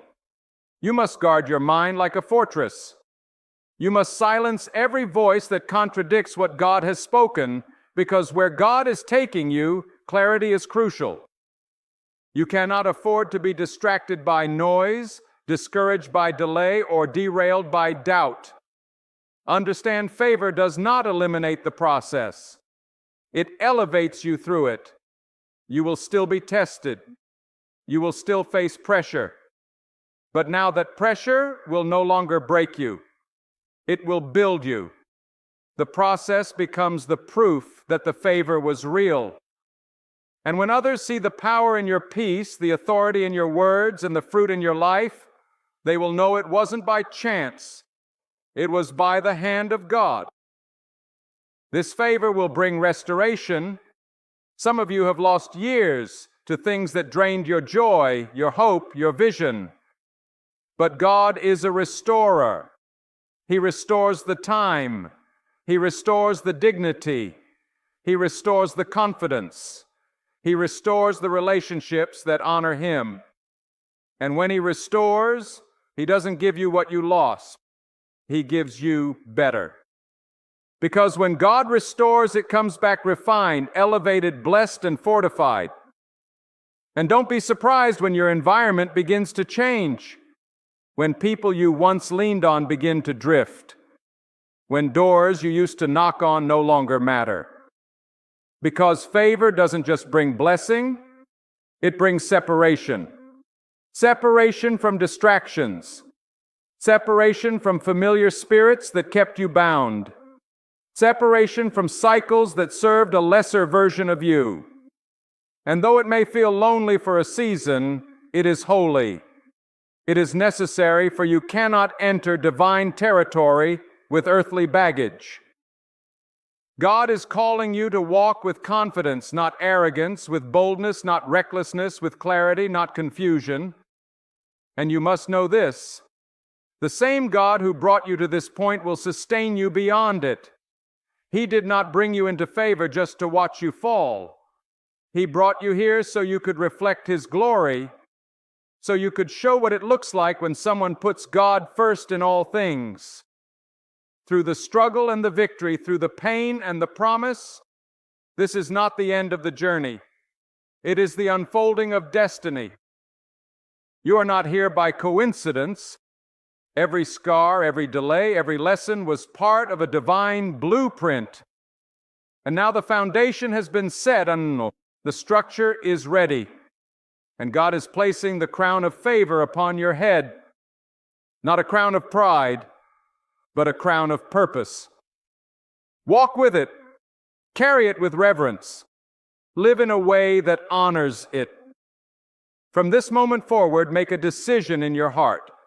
I will not go back. I will not doubt. I will not let fear rule me. I will not let failure define me.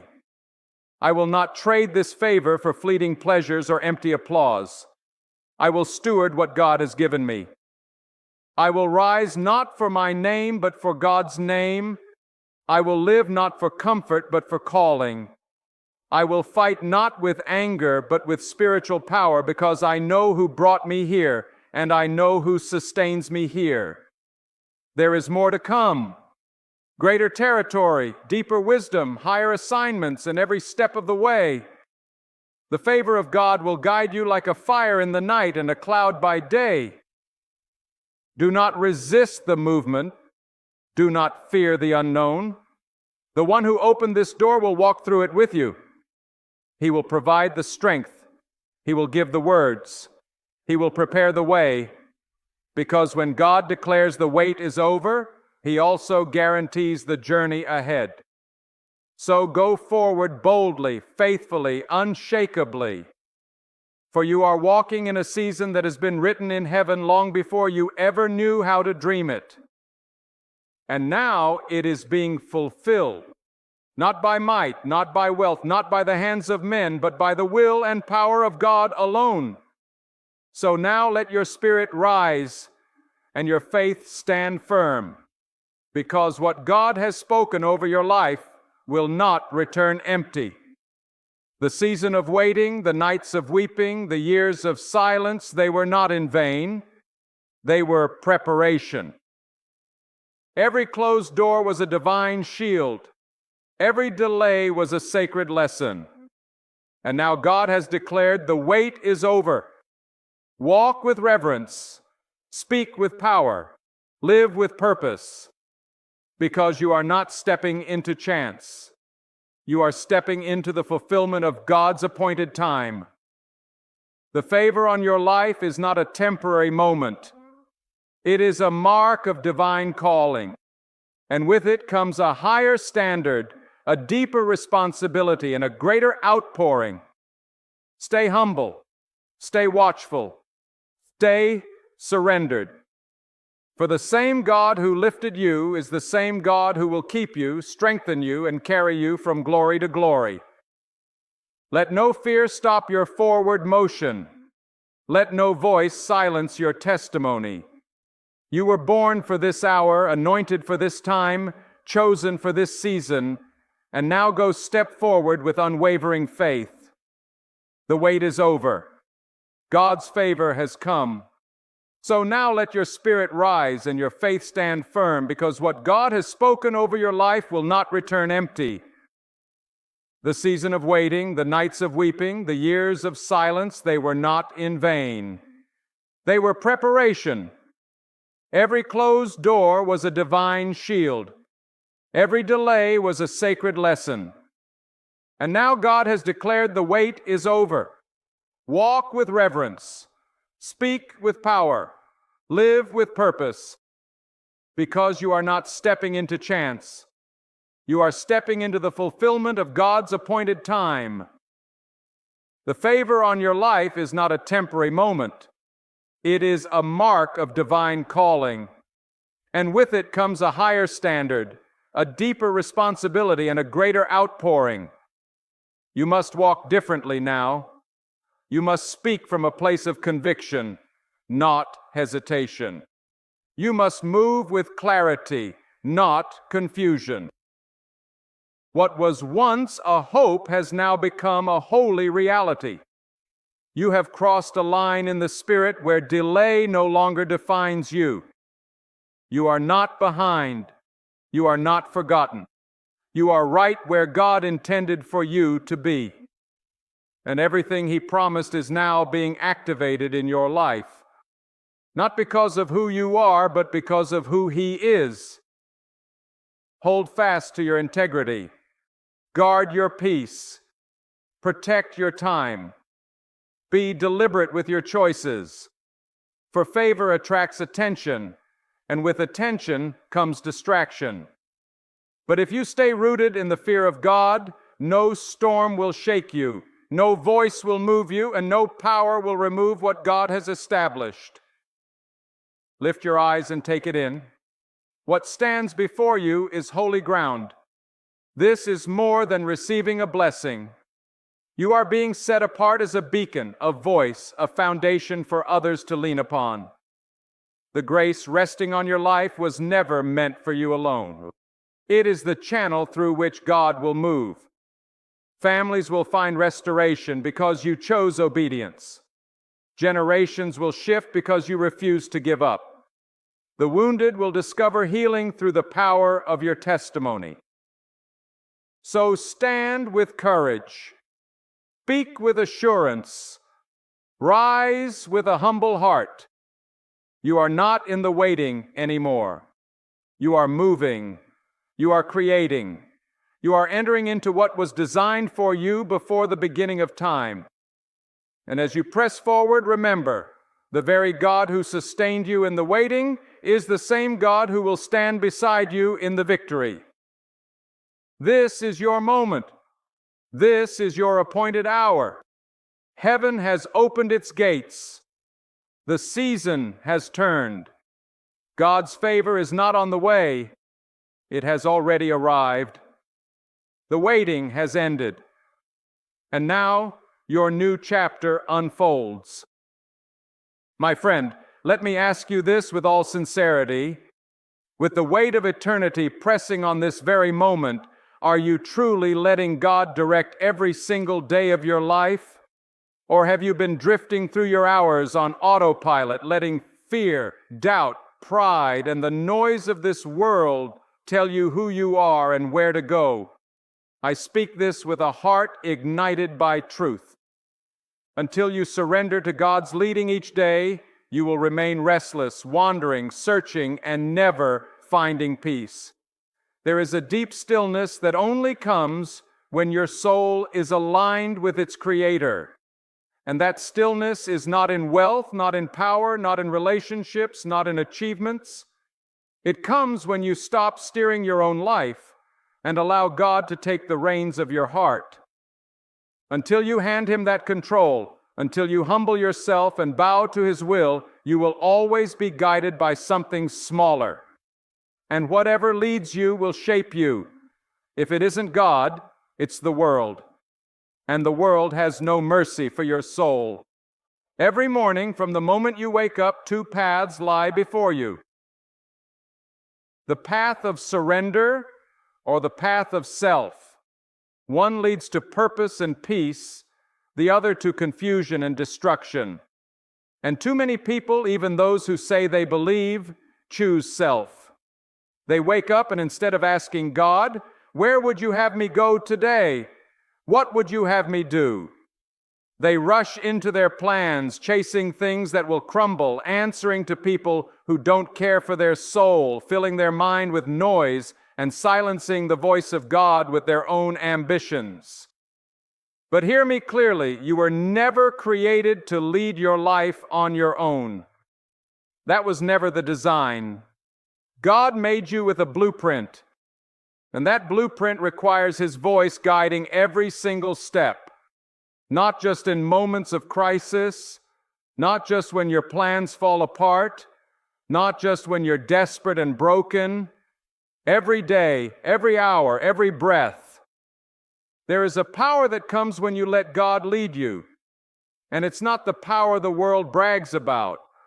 It's not the kind that puffs up with pride. It's not loud or flashy. It's a quiet, unshakable confidence that says, "I may not know what tomorrow holds, but I know who holds it, and I will walk in step with Him." That kind of peace shakes the gates of hell.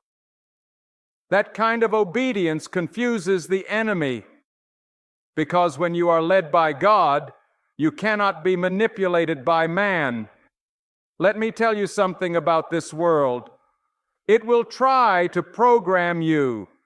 It will try to script your life, define your worth, tell you who you should be, what you should chase, what you should desire. But God never speaks through chaos. He speaks through conviction, through clarity, through peace, through purpose. When you are tuned into His voice, you stop being driven by the noise around you. You become anchored. You become stable. You become unmovable. And that's the secret. Stability does not come from control. It comes from surrender. I have seen people lose everything and still walk with joy because they were led by God. I have seen others gain everything and still feel empty because they were led by self. What you follow matters more than what you have, because what you follow becomes your God. And if it isn't God leading you, then something else is. And that something else will always lead you into a wilderness you were never meant to enter. There is a deep longing inside every human heart, a longing to be led. And you may not admit it, but it's there. You were never meant to be the master of your fate. That is too heavy a burden for any soul. You were meant to follow God with your whole heart. Not half, not occasionally, not when it's convenient, but daily, fully, completely. God does not want part-time loyalty. He's not looking for weekend devotion. He wants your surrender Monday through Sunday, from sunrise to sunset, and all through the long, quiet nights. Because God knows what lies ahead. You don't. And when He leads with purpose. He leads with precision. He doesn't guess. He knows. He knows who needs to walk with you and who needs to walk away. He knows what battles you should fight and which ones you need to be still and let Him handle. He knows where the danger is hiding and where the blessing is waiting, but you'll never know unless you let Him lead. Too many people pray for God's blessing while still holding the wheel. You cannot ask for divine direction while clinging to your own map. That's not surrender. That's contradiction. If you want God's best, you must be willing to drop your plan and trust His path, even when it's unfamiliar, even when it's uncomfortable, even when it's unpopular. Let me speak clearly to the one who feels stuck. You've tried everything. You've done it your way. You've pushed and pulled and begged and worked until your hands bled. And still the peace escapes you. Maybe, just maybe, it's because you're still trying to leave yourself. Stop. Stop wrestling. Stop striving. Stop resisting. Let God lead you. Let God lead you. There is a rhythm to the life that follows God. It doesn't move in panic. It doesn't race in fear. It moves in wisdom, in purpose, in discernment. Every step ordered, every move measured, every door opened at the right time, every delay full of hidden protection. That's the kind of life you were made for. A life not led by emotion, but by God's voice. And don't you let the devil lie to you. Don't you let your past tell you you're unworthy to be led by God. Don't you let shame keep you in the dark. God doesn't call the perfect. He leads the surrendered. He's not looking for performance. He's looking for trust. He's not impressed by how strong you act. He moves when you finally admit how much you need Him. When you truly allow God to lead you, you stop needing approval from people. You stop chasing validation. You stop measuring your worth by the standards of this temporary world. Because the one who is led by God knows I am already chosen, already seen, already guided by the one who knows the end from the beginning. That kind of faith breaks chains. That kind of obedience sets you apart.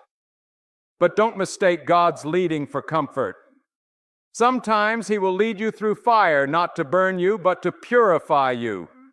Sometimes He will lead you into storms, not to destroy you, but to reveal that He is your anchor. Sometimes He will lead you into isolation, not to punish you, but to separate you from what's been poisoning your soul. God's leading will not always make sense, but it will always make you stronger. It will always take you higher. It will always grow your character and sharpen your purpose. You see, the blessing is not in the destination. The blessing is in the guidance, knowing that every step I take is not random, but directed by the hand of the Almighty. That's where the strength comes from. That's where the peace is born. I can walk through the valley. I can sit in the waiting. I can face the opposition because I know God is leading me.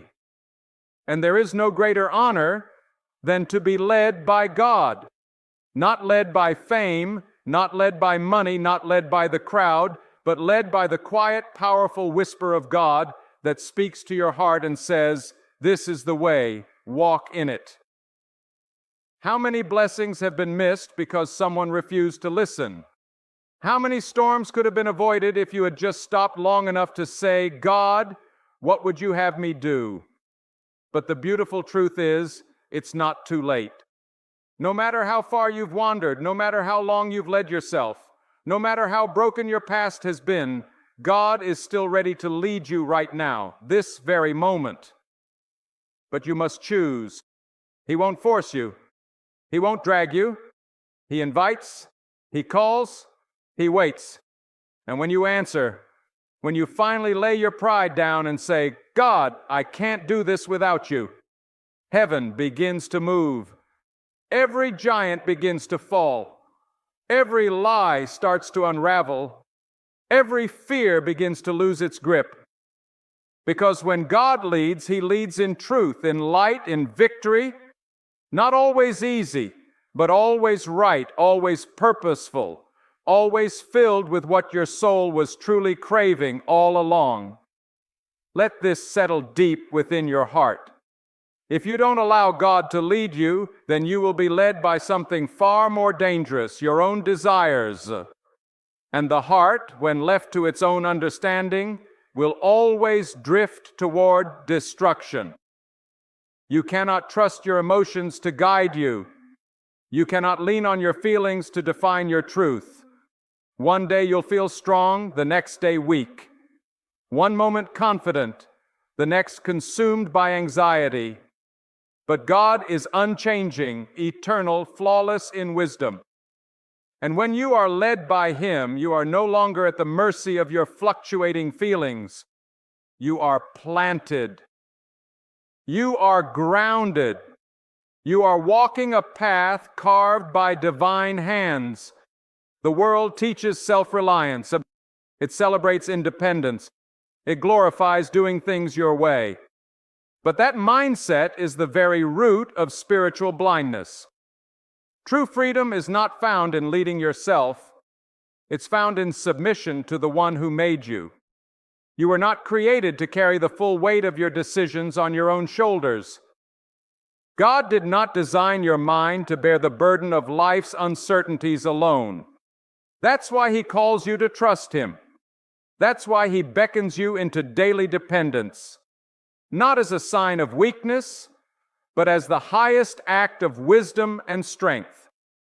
When God leads, He does not just show you the way. He becomes your way. He does not just give direction. He becomes your direction. Every morning you rise, He is already there.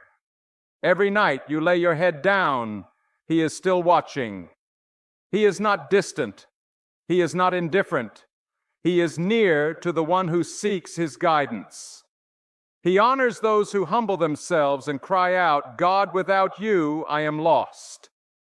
There is nothing more dangerous than delayed obedience. Many people say they are waiting on God, but in reality, God is waiting on them to surrender, to obey, to let go. God has already paved the way, already placed the provision, already cleared the storm. But until you step under His leadership, you will never walk in what He has prepared. He does not force His will upon the proud. He speaks to the one whose heart is bowed in reverence and readiness. Let me tell you this plainly. God will lead you where your talent cannot take you, where your education cannot open doors, where your background has no influence. Because when He leads, He bypasses man-made qualifications. He elevates the lowly. He promotes the forgotten. He establishes the rejected. That is the power of divine direction. He doesn't need your resume. He needs your willingness. You see, being led by God isn't just about big life decisions. It's about every single moment. It's about the attitude you choose when someone wrongs you. It's about the way you speak when no one is listening. It's about the thoughts you entertain when you're alone. God doesn't want to lead you just in the crossroads. He wants to lead you in the silence, in the stillness, in the ordinary. That's where real character is formed. That's where the fire of true faith is built. And I must speak directly to the soul who feels forgotten, abandoned, left behind. Listen to me. God has not ignored your cry. He has not missed a single tear. But sometimes He leads through delay, not because He is cruel, but because He is protecting what is sacred. He is pruning what is poisonous. He is developing in you what shallow blessings could never produce. You think you're waiting, but God is working. And when you let Him lead, even the waiting becomes holy ground. Too often people pray for God's direction, but they don't prepare to obey it. Don't ask God to lead you if you're not willing to leave behind what's holding you back. God cannot direct a life that clings to the very things He wants to remove. Obedience means letting go even when it hurts, trusting when it doesn't make sense, moving when the path is not fully visible. That is faith. And faith without action is just taught. If you want to experience the fullness of God's leadership, you must die to your own agenda. Not once, but every single day. You must wake up and say, "God, override my plans. Cancel what needs to be canceled. Rearrange what I cannot see. Interrupt me if you must, but don't let me walk a path you haven't ordained." That is the kind of surrender that makes the heavens move. That is the heart God delights in. Not perfection, not performance, but total trust. You must also understand this. When God leads you, He will often take you the long way, not the fast way. He will train your endurance. He will lead you through scarcity to teach you provision. He will lead you through rejection to show you where true value comes from. These are not detours. They are divine training grounds. And those who are truly led by God know that His delays are not denials. They are refinements. They are sacred seasons where your spirit is being strengthened. And when God leads you, He doesn't just guide your feet, He renews your mind. You begin to see life differently. The things that once enticed you no longer tempt you. The distractions that once pulled you begin to fade. Your cravings shift. Your focus sharpens, because the closer you walk with God, the less room there is for noise. He filters your desires. He reorders your passions. He fills your soul with purpose. And that purpose becomes your compass. Let me ask you again, who is leading you? What voice is shaping your decisions? If it isn't God, then you are being led by something unworthy of your soul. Because only God sees the whole picture. Only God knows what lies beneath the surface. People may flatter you, deceive you, mislead you, but God sees what man cannot. And when He leads, He doesn't just lead you to opportunity. He leads you away from danger. He blocks what you were never meant to receive. He closes doors that look good on the outside but are empty on the inside. He disappoints your flesh to protect your future. You must learn to thank God not just for open doors, but for closed ones. Because sometimes the very thing you prayed for was not a blessing, it was a distraction. And in His mercy, God said no. That is leadership. That is love. That is the kind of guidance that saves your life, even when it stings your pride. And let's be honest, it takes courage to let God lead. It takes boldness to go against the grain, to walk by faith when others walk by sight, to be still when others run, to trust the invisible hand of God more than the visible approval of man. But hear me, God never abandons the one who follows Him with a pure heart. He will make a way where there is no way. He will bring water from dry ground. He will raise you up when the world counts you out. But you must be consistent. Not 1 foot in and 1 foot out. Not faithful when it's easy and doubting when it's hard. You must walk in step with God through every season, through the mountain and the valley, through the joy and the sorrow. Because leadership from God is not seasonal. It's a lifestyle, a sacred alignment, a daily communion. And when you live like that, you begin to carry a power that nothing on earth can replicate. The power of a soul led by God. And so, my friend, don't delay. Don't harden your heart. Don't ignore the whisper. God is calling you right now to follow Him more deeply than ever before. Not casually, not occasionally, but completely, because what He wants to do in your life cannot be done through partial obedience. What He wants to build in you requires full surrender. You may not know every step ahead, but when you know who is leading, you don't need to. You walk with trust. You move with reverence. You live with peace. And I must say this not to stir emotion, but to awaken the slumbering soul. There is no greater tragedy than a life lived outside the leadership of God. You can possess the finest education, the largest bank account, the highest accolades, and still be wandering in the dark. Because success without direction is just noise. Movement without meaning is just exhaustion. But when God leads you, your steps are no longer random. They are ordered. Every encounter becomes divine. Every delay becomes intentional. Every setback becomes a setup for something higher. That is the difference between living and simply existing. The truth many avoid is this: it takes discipline to be led by God. This isn't a path for the lazy or the double-minded.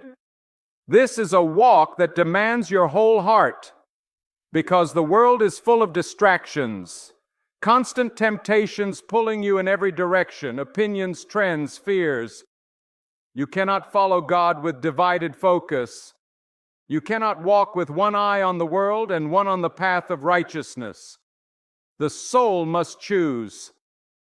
And when you choose to follow God, you must train your spirit to listen above the noise, to stay still in the storm, to trust when others panic, to walk slowly when the world is rushing. Let me tell you something few dare to say. God's direction will often cost you comfort. It may cost you friends. It may cost you opportunities. It may even cost you admiration, but it will give you something no man can offer. Peace that flows like a river, clarity that pierces confusion, and strength that holds you when everything around you collapses. The reward for obedience is not just the outcome. It's the unshakable presence of God that walks beside you through every twist of the journey. And we're not created to be led by trends. You were not created to be molded by fear. You were created to be shaped by the hand of the Almighty. And when you resist His leading, you resist your very design. You rob yourself of the life you were born to live. You settle for imitation instead of destiny. And destiny can only be fulfilled under God's command. So I ask you again, not with judgment, but with urgency, who is charting your course? When you wake up, whose voice do you seek? When decisions weigh heavy, whose wisdom do you lean on? When the unknown stares you down, do you reach for man, or do you fall on your knees and say, God, I will not take one step unless you lead me? Because there is power in that kind of surrender. Power that breaks generational chain. Power that silences every lie. Power that causes heaven to move on your behalf. God does not lead aimlessly. He leads with purpose. And when you place your hand in His, your life takes on a divine rhythm. You begin to walk not just through the world, but above it. Temptation loses its grip. The opinions of others lose their power. The chaos of the world no longer shakes you. Why? Because your eyes are fixed. Your heart is anchored. Your soul is led by the one who is eternal. Let me speak directly to the dreamer, the visionary, the one with burning purpose but paralyzed steps. You've been trying to make it happen by force. You've been chasing direction. But your gift alone is not enough. It must be surrendered to the leadership of God. Because when He leads, He doesn't just make a way. He transforms you along the way. He prepares you for what you are praying for. He builds your character before He delivers your calling. He establishes your foundation before He enlarges your territory. And to the one who is tired, who has followed and not yet seen the fruit, I say this to you: God's guidance is not measured by immediate results, but by eternal impact. You may not see what He's doing yet, but that doesn't mean He's not working. In fact, the longer the preparation, the greater the purpose, the deeper the surrender, the higher the elevation. And when He finally reveals what He's been building in the dark, it will be so much greater than anything you could have constructed on your own. But you must continue. You must not retreat. You must walk. Even when the path is dim, even when your legs tremble, even when the voices around you say, give up, because the one who is led by God cannot be stopped by man. Obedience always opens doors that hustle never could. Faithful steps move mountains. That force cannot budge. And know this, God never gives partial guidance. When He leads, He does so completely. If you only hear fragments, it's not because God is unclear, it's because distraction has deafened your ear. You must tune your spirit, quiet your flesh, purify your motive. Then the voice becomes clear, the steps become sure, the direction becomes undeniable. Don't let familiarity fool you. Just because you've walked a certain path before doesn't mean God is leading you there again. Just because it worked last season doesn't mean it's meant for this one. Being led by God requires constant sensitivity. You cannot live on yesterday's instructions. You need fresh guidance, new direction, daily surrender, because each day brings new battles, new assignments, and new levels of responsibility. And hear me now, you are not too broken to be led. You are not too lost to be found. You are not too late to begin. God is not limited by your past. He is not intimidated by your weakness. He is not disappointed in your journey, but He will not compete with your pride. He waits for the humble heart. He responds to the surrendered soul.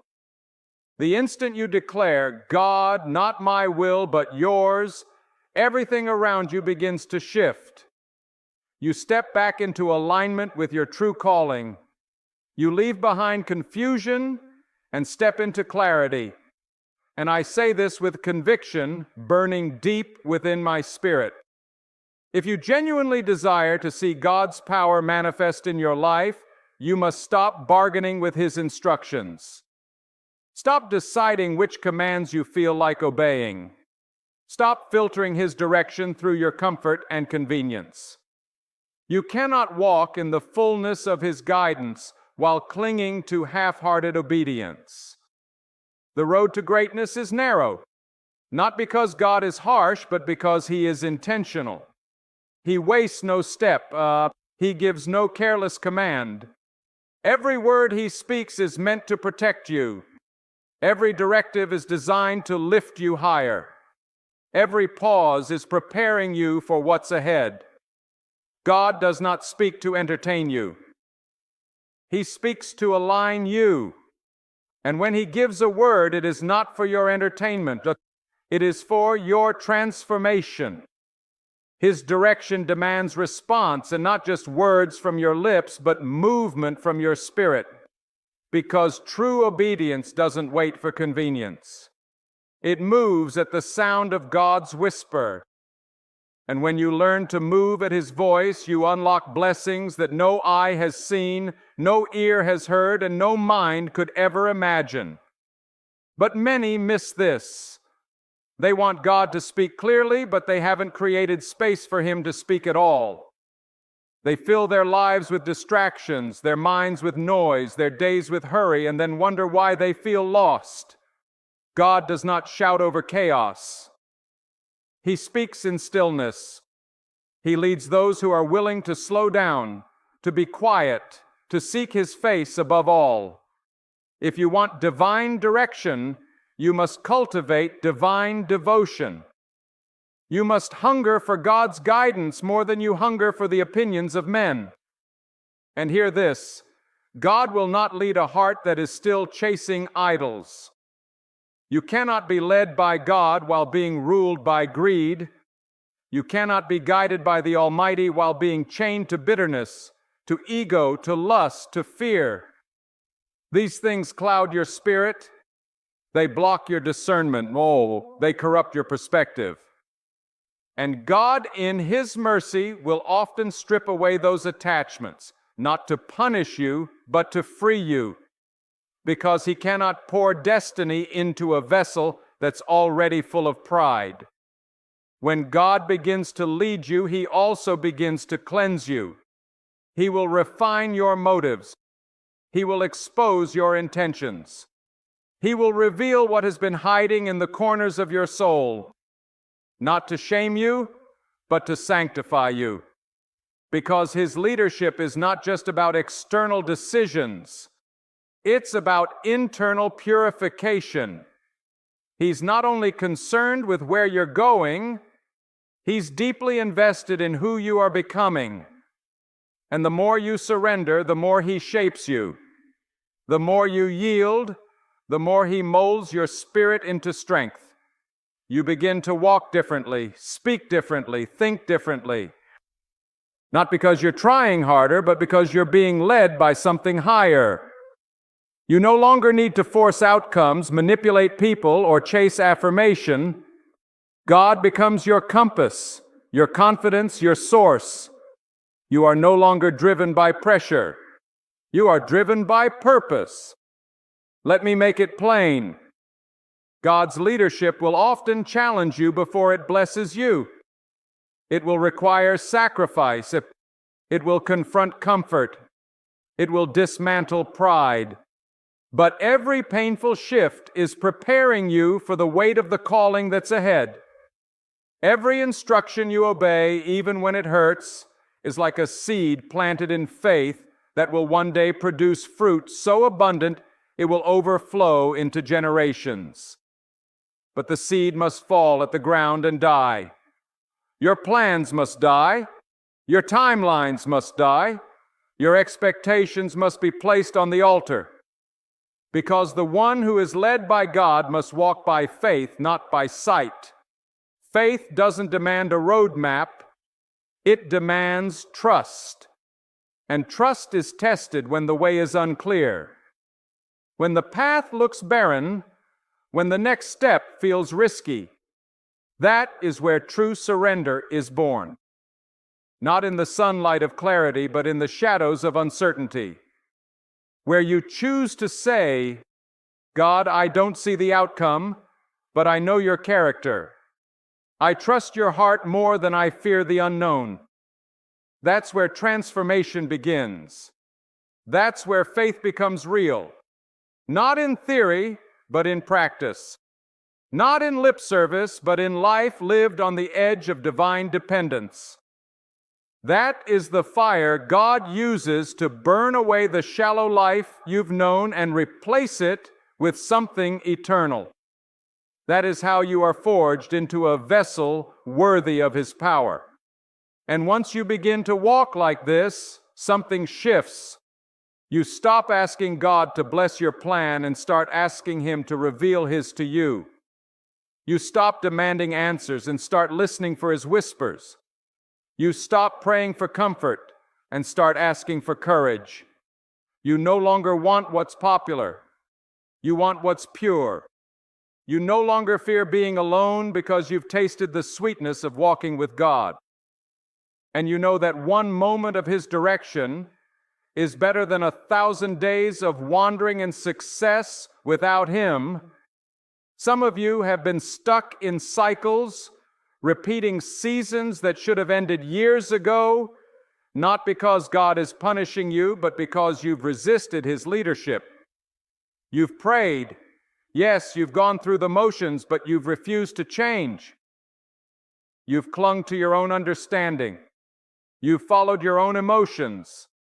And until you fully release control, you will never step into the new thing God is trying to birth in your life. But here's the hope. It's not too late to begin again. God is still speaking. He's still calling. He's still leading. But He's waiting on you to respond. He's waiting on you to say, enough of my way, enough of empty striving, enough of delayed obedience. God, I'm ready not to understand, but to follow. Not to control, but to trust. Not to lead, but to be led. That's when the breakthrough comes. That's when the confusion lifts. That's when the right doors begin to open. Not because you kicked Him down, but because you waited for the key. God's timing is perfect. His methods are flawless. His plans are detailed with wisdom beyond human comprehension. And when you align yourself with Him, you step into a flow of divine favor that cannot be earned, only received through obedience. So listen closely. Don't look for shortcuts, no. Don't rush what God is refining. Don't compare your journey to anyone else's. The path He has for you is sacred, specific, and saturated in purpose. And when you let Him lead, even your detours become holy. Even your trials become teachers. Even your tears become the water that nourishes the seeds of destiny. Let this sink deep into your spirit. Being led by God is not a one-time decision. It's a daily posture, a continuous surrender, a life that whispers again and again, God, I trust you more than I trust myself. And in that surrender, there is power. In that trust, there is peace. In that obedience, there is protection. So wherever you are, no matter how far you feel, no matter what mistakes you've made, lift your eyes to the heavens and declare with all your heart, God, I am ready to follow you fully, faithfully, and fearlessly. And watch what He does. Watch how He shifts things you thought were immovable. Watch how He restores what you thought was lost. Watch how He creates beauty from brokenness. Not because you deserve it, but because you finally let Him lead. And now I speak to the hidden parts of you, the places you keep guarded, the battles you fight in silence, the questions that haunt you when the world grows quiet. You wonder why your life feels heavy. You wonder why doors don't open. You wonder why, despite all your effort, your soul remains. Let me tell you the truth that breaks chains when you resist God's leadership. You resist your own healing. When you block His guidance, you block the peace you've been begging for. It's not that God is far. It's not that He is silent. It's that the noise of your own control has drowned out His direction. You must understand God will never compete for space in your life.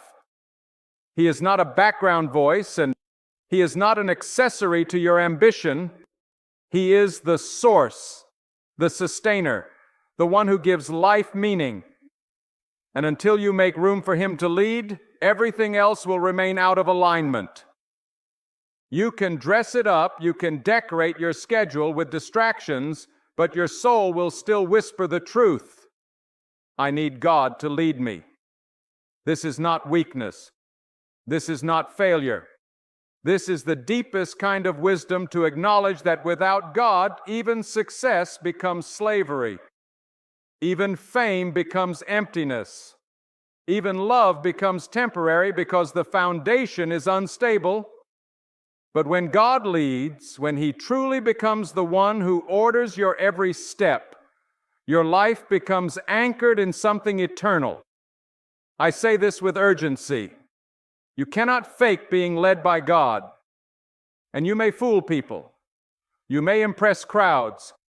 You may even convince yourself for a season, but your spirit knows, and it will ache. It will grow restless because you were not created for a life of self-navigation. You were created to walk in communion with your Creator. That is why, until you surrender your will to His, you will keep circling the same mountains, repeating the same mistakes, feeling the same emptiness. And some of you are asking, but how do I let God lead me? You start by removing the idols. Remove the voices that drown out His whisper. Remove the habits that quench your awareness of Him. Remove the pride that tells you that you know better. God will not force His way into a heart that refuses to make room. His leadership begins where your resistance ends. Not through performance, but through humility. Through an honest heart that cries out, God, I've tried it, my way, and I can't anymore. Take the lead. And when He begins to lead you, He will not always take you the way you expected, but He will always take you the way you need. He may not give you the shortest route, but He will give you the strongest character. He may not rush you to the destination, but He will build the strength in you to handle what's waiting. Because God does not just prepare the blessing, He prepares the vessel. And you are that vessel. Let me tell you what happens when God leads. Confusion begins to lift. That weight on your chest, it begins to ease.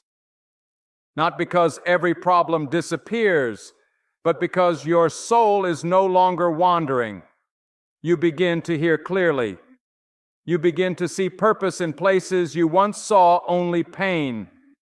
You become more than reactive. You become prophetic. You begin to anticipate with faith instead of react with fear. That is the power of alignment. But make no mistake, when God leads you, the world will not always understand. People may question your decisions. They may label your obedience as foolishness. But you must remember, God did not call them to your path. He called you. And when you are led by God, you no longer need approval from those who are blind to your vision. You no longer need validation from those who can't see the voice that called you forward. And you must not fear the cost, because yes, it will cost you. It will cost comfort. It will cost popularity. It may cost opportunities. But whatever God asks you to release, it is only because He is making space for something far greater. He is pruning the branch so it can bear more fruit. He is cutting ties that were quietly choking your purpose. He is removing what seemed good so He can give you what is divine. Let me speak now to the one who has been led by God but has grown weary. You obeyed, you trusted, and yet the breakthrough hasn't come. The harvest hasn't appeared. Listen carefully. Delay is not denial. Silence is not abandonment. When God leads, He sometimes leads you through the wilderness. Not to punish you, but to prove you, to fortify your spirit, to purify your intentions. The wilderness is not the end. It is the place between promise and possession. And those who endure, those who stay faithful in the quiet, will see a glory no man can take away. There is a weight to being led by God, but there is also a reward beyond anything the world can offer. You will walk with authority, not worldly authority, but divine authority. You will speak with weight because your words will come from a place of alignment, not ambition. You will live with clarity because your decisions are not made in haste, but in step with eternity. You will carry peace not because life is perfect, but because your heart is in sync with the one who holds all things. So do not shrink back. Do not harden your heart. Do not hesitate at the crossroads. Choose the narrow way. Choose the quiet way. Choose the way that demands sacrifice but leads to glory. Choose to be led not by flesh, not by fear, not by the opinions of others, but by God alone. Let your mornings begin with surrender. Let your days be guided by His whispers. Let your nights be filled with reflection on His hand moving in unseen ways. And when storms come, you won't be shaken. When enemies rise, you won't be afraid because you'll know you are not alone. You are not lost. You are led. And if you hold on to that, if you live from that truth, if you follow with full faith, God will take you places you never dreamed possible. He will open doors no man can shut. He will raise you in due season. He will protect you from dangers you never even knew existed. He will surround you with peace that transcends understanding. And He will fulfill His purpose in you, not because you are perfect, but because you are surrendered. That is the kind of life worth living. That is the kind of journey worth walking. That is the kind of leadership worth trusting. So today, this moment, this breath, let it be the turning point. Let it be the day you say once and for all, God, take over, guide me, shape me, lead me, and then walk boldly because your steps are now held in the hands of the Almighty. So now let this truth anchor your soul. There is no safer place, no higher calling, and no greater peace than being led by God. Not just in the moments when life is calm, but especially in the storms, especially in the silence, especially in the uncertainty. For when God leads, you are never walking blindly. You are walking in divine order. You are not lost. You are being positioned. You are not overlooked. You are being prepared. You are not delayed. You are being developed. And so I urge you from the depths of my spirit, make this the day you stop striving and start surrendering. Let go of the need to control, the pressure to please, the fear of the unknown. Lift your heart and declare with unwavering resolve, God, I will no longer lean on my own understanding. I will no longer be moved by noise or fear. I will be led fully, freely, and faithfully by you alone. In the end, what defines your legacy is not the wealth you've gathered, but the surrender you've shown. Not the distance you've traveled, but how faithfully you walked beside the one who formed you. May your life echo with faith, obedience, and steadfast trust in God's direction. Let each step, each word, each choice declare the truth that you were never your own. You have always belonged to Him, guided by His hand, shielded by His mercy, and propelled by His purpose. As you journey forward, remember this unshakable truth. When God moves, no power can restrain you. No enemy can overcome you. No barrier can hold you back. You rise not by strength, not by might, but through the will of the Almighty breathing through you. Surrender to God's lead and watch your life shine as a living testimony of His glory.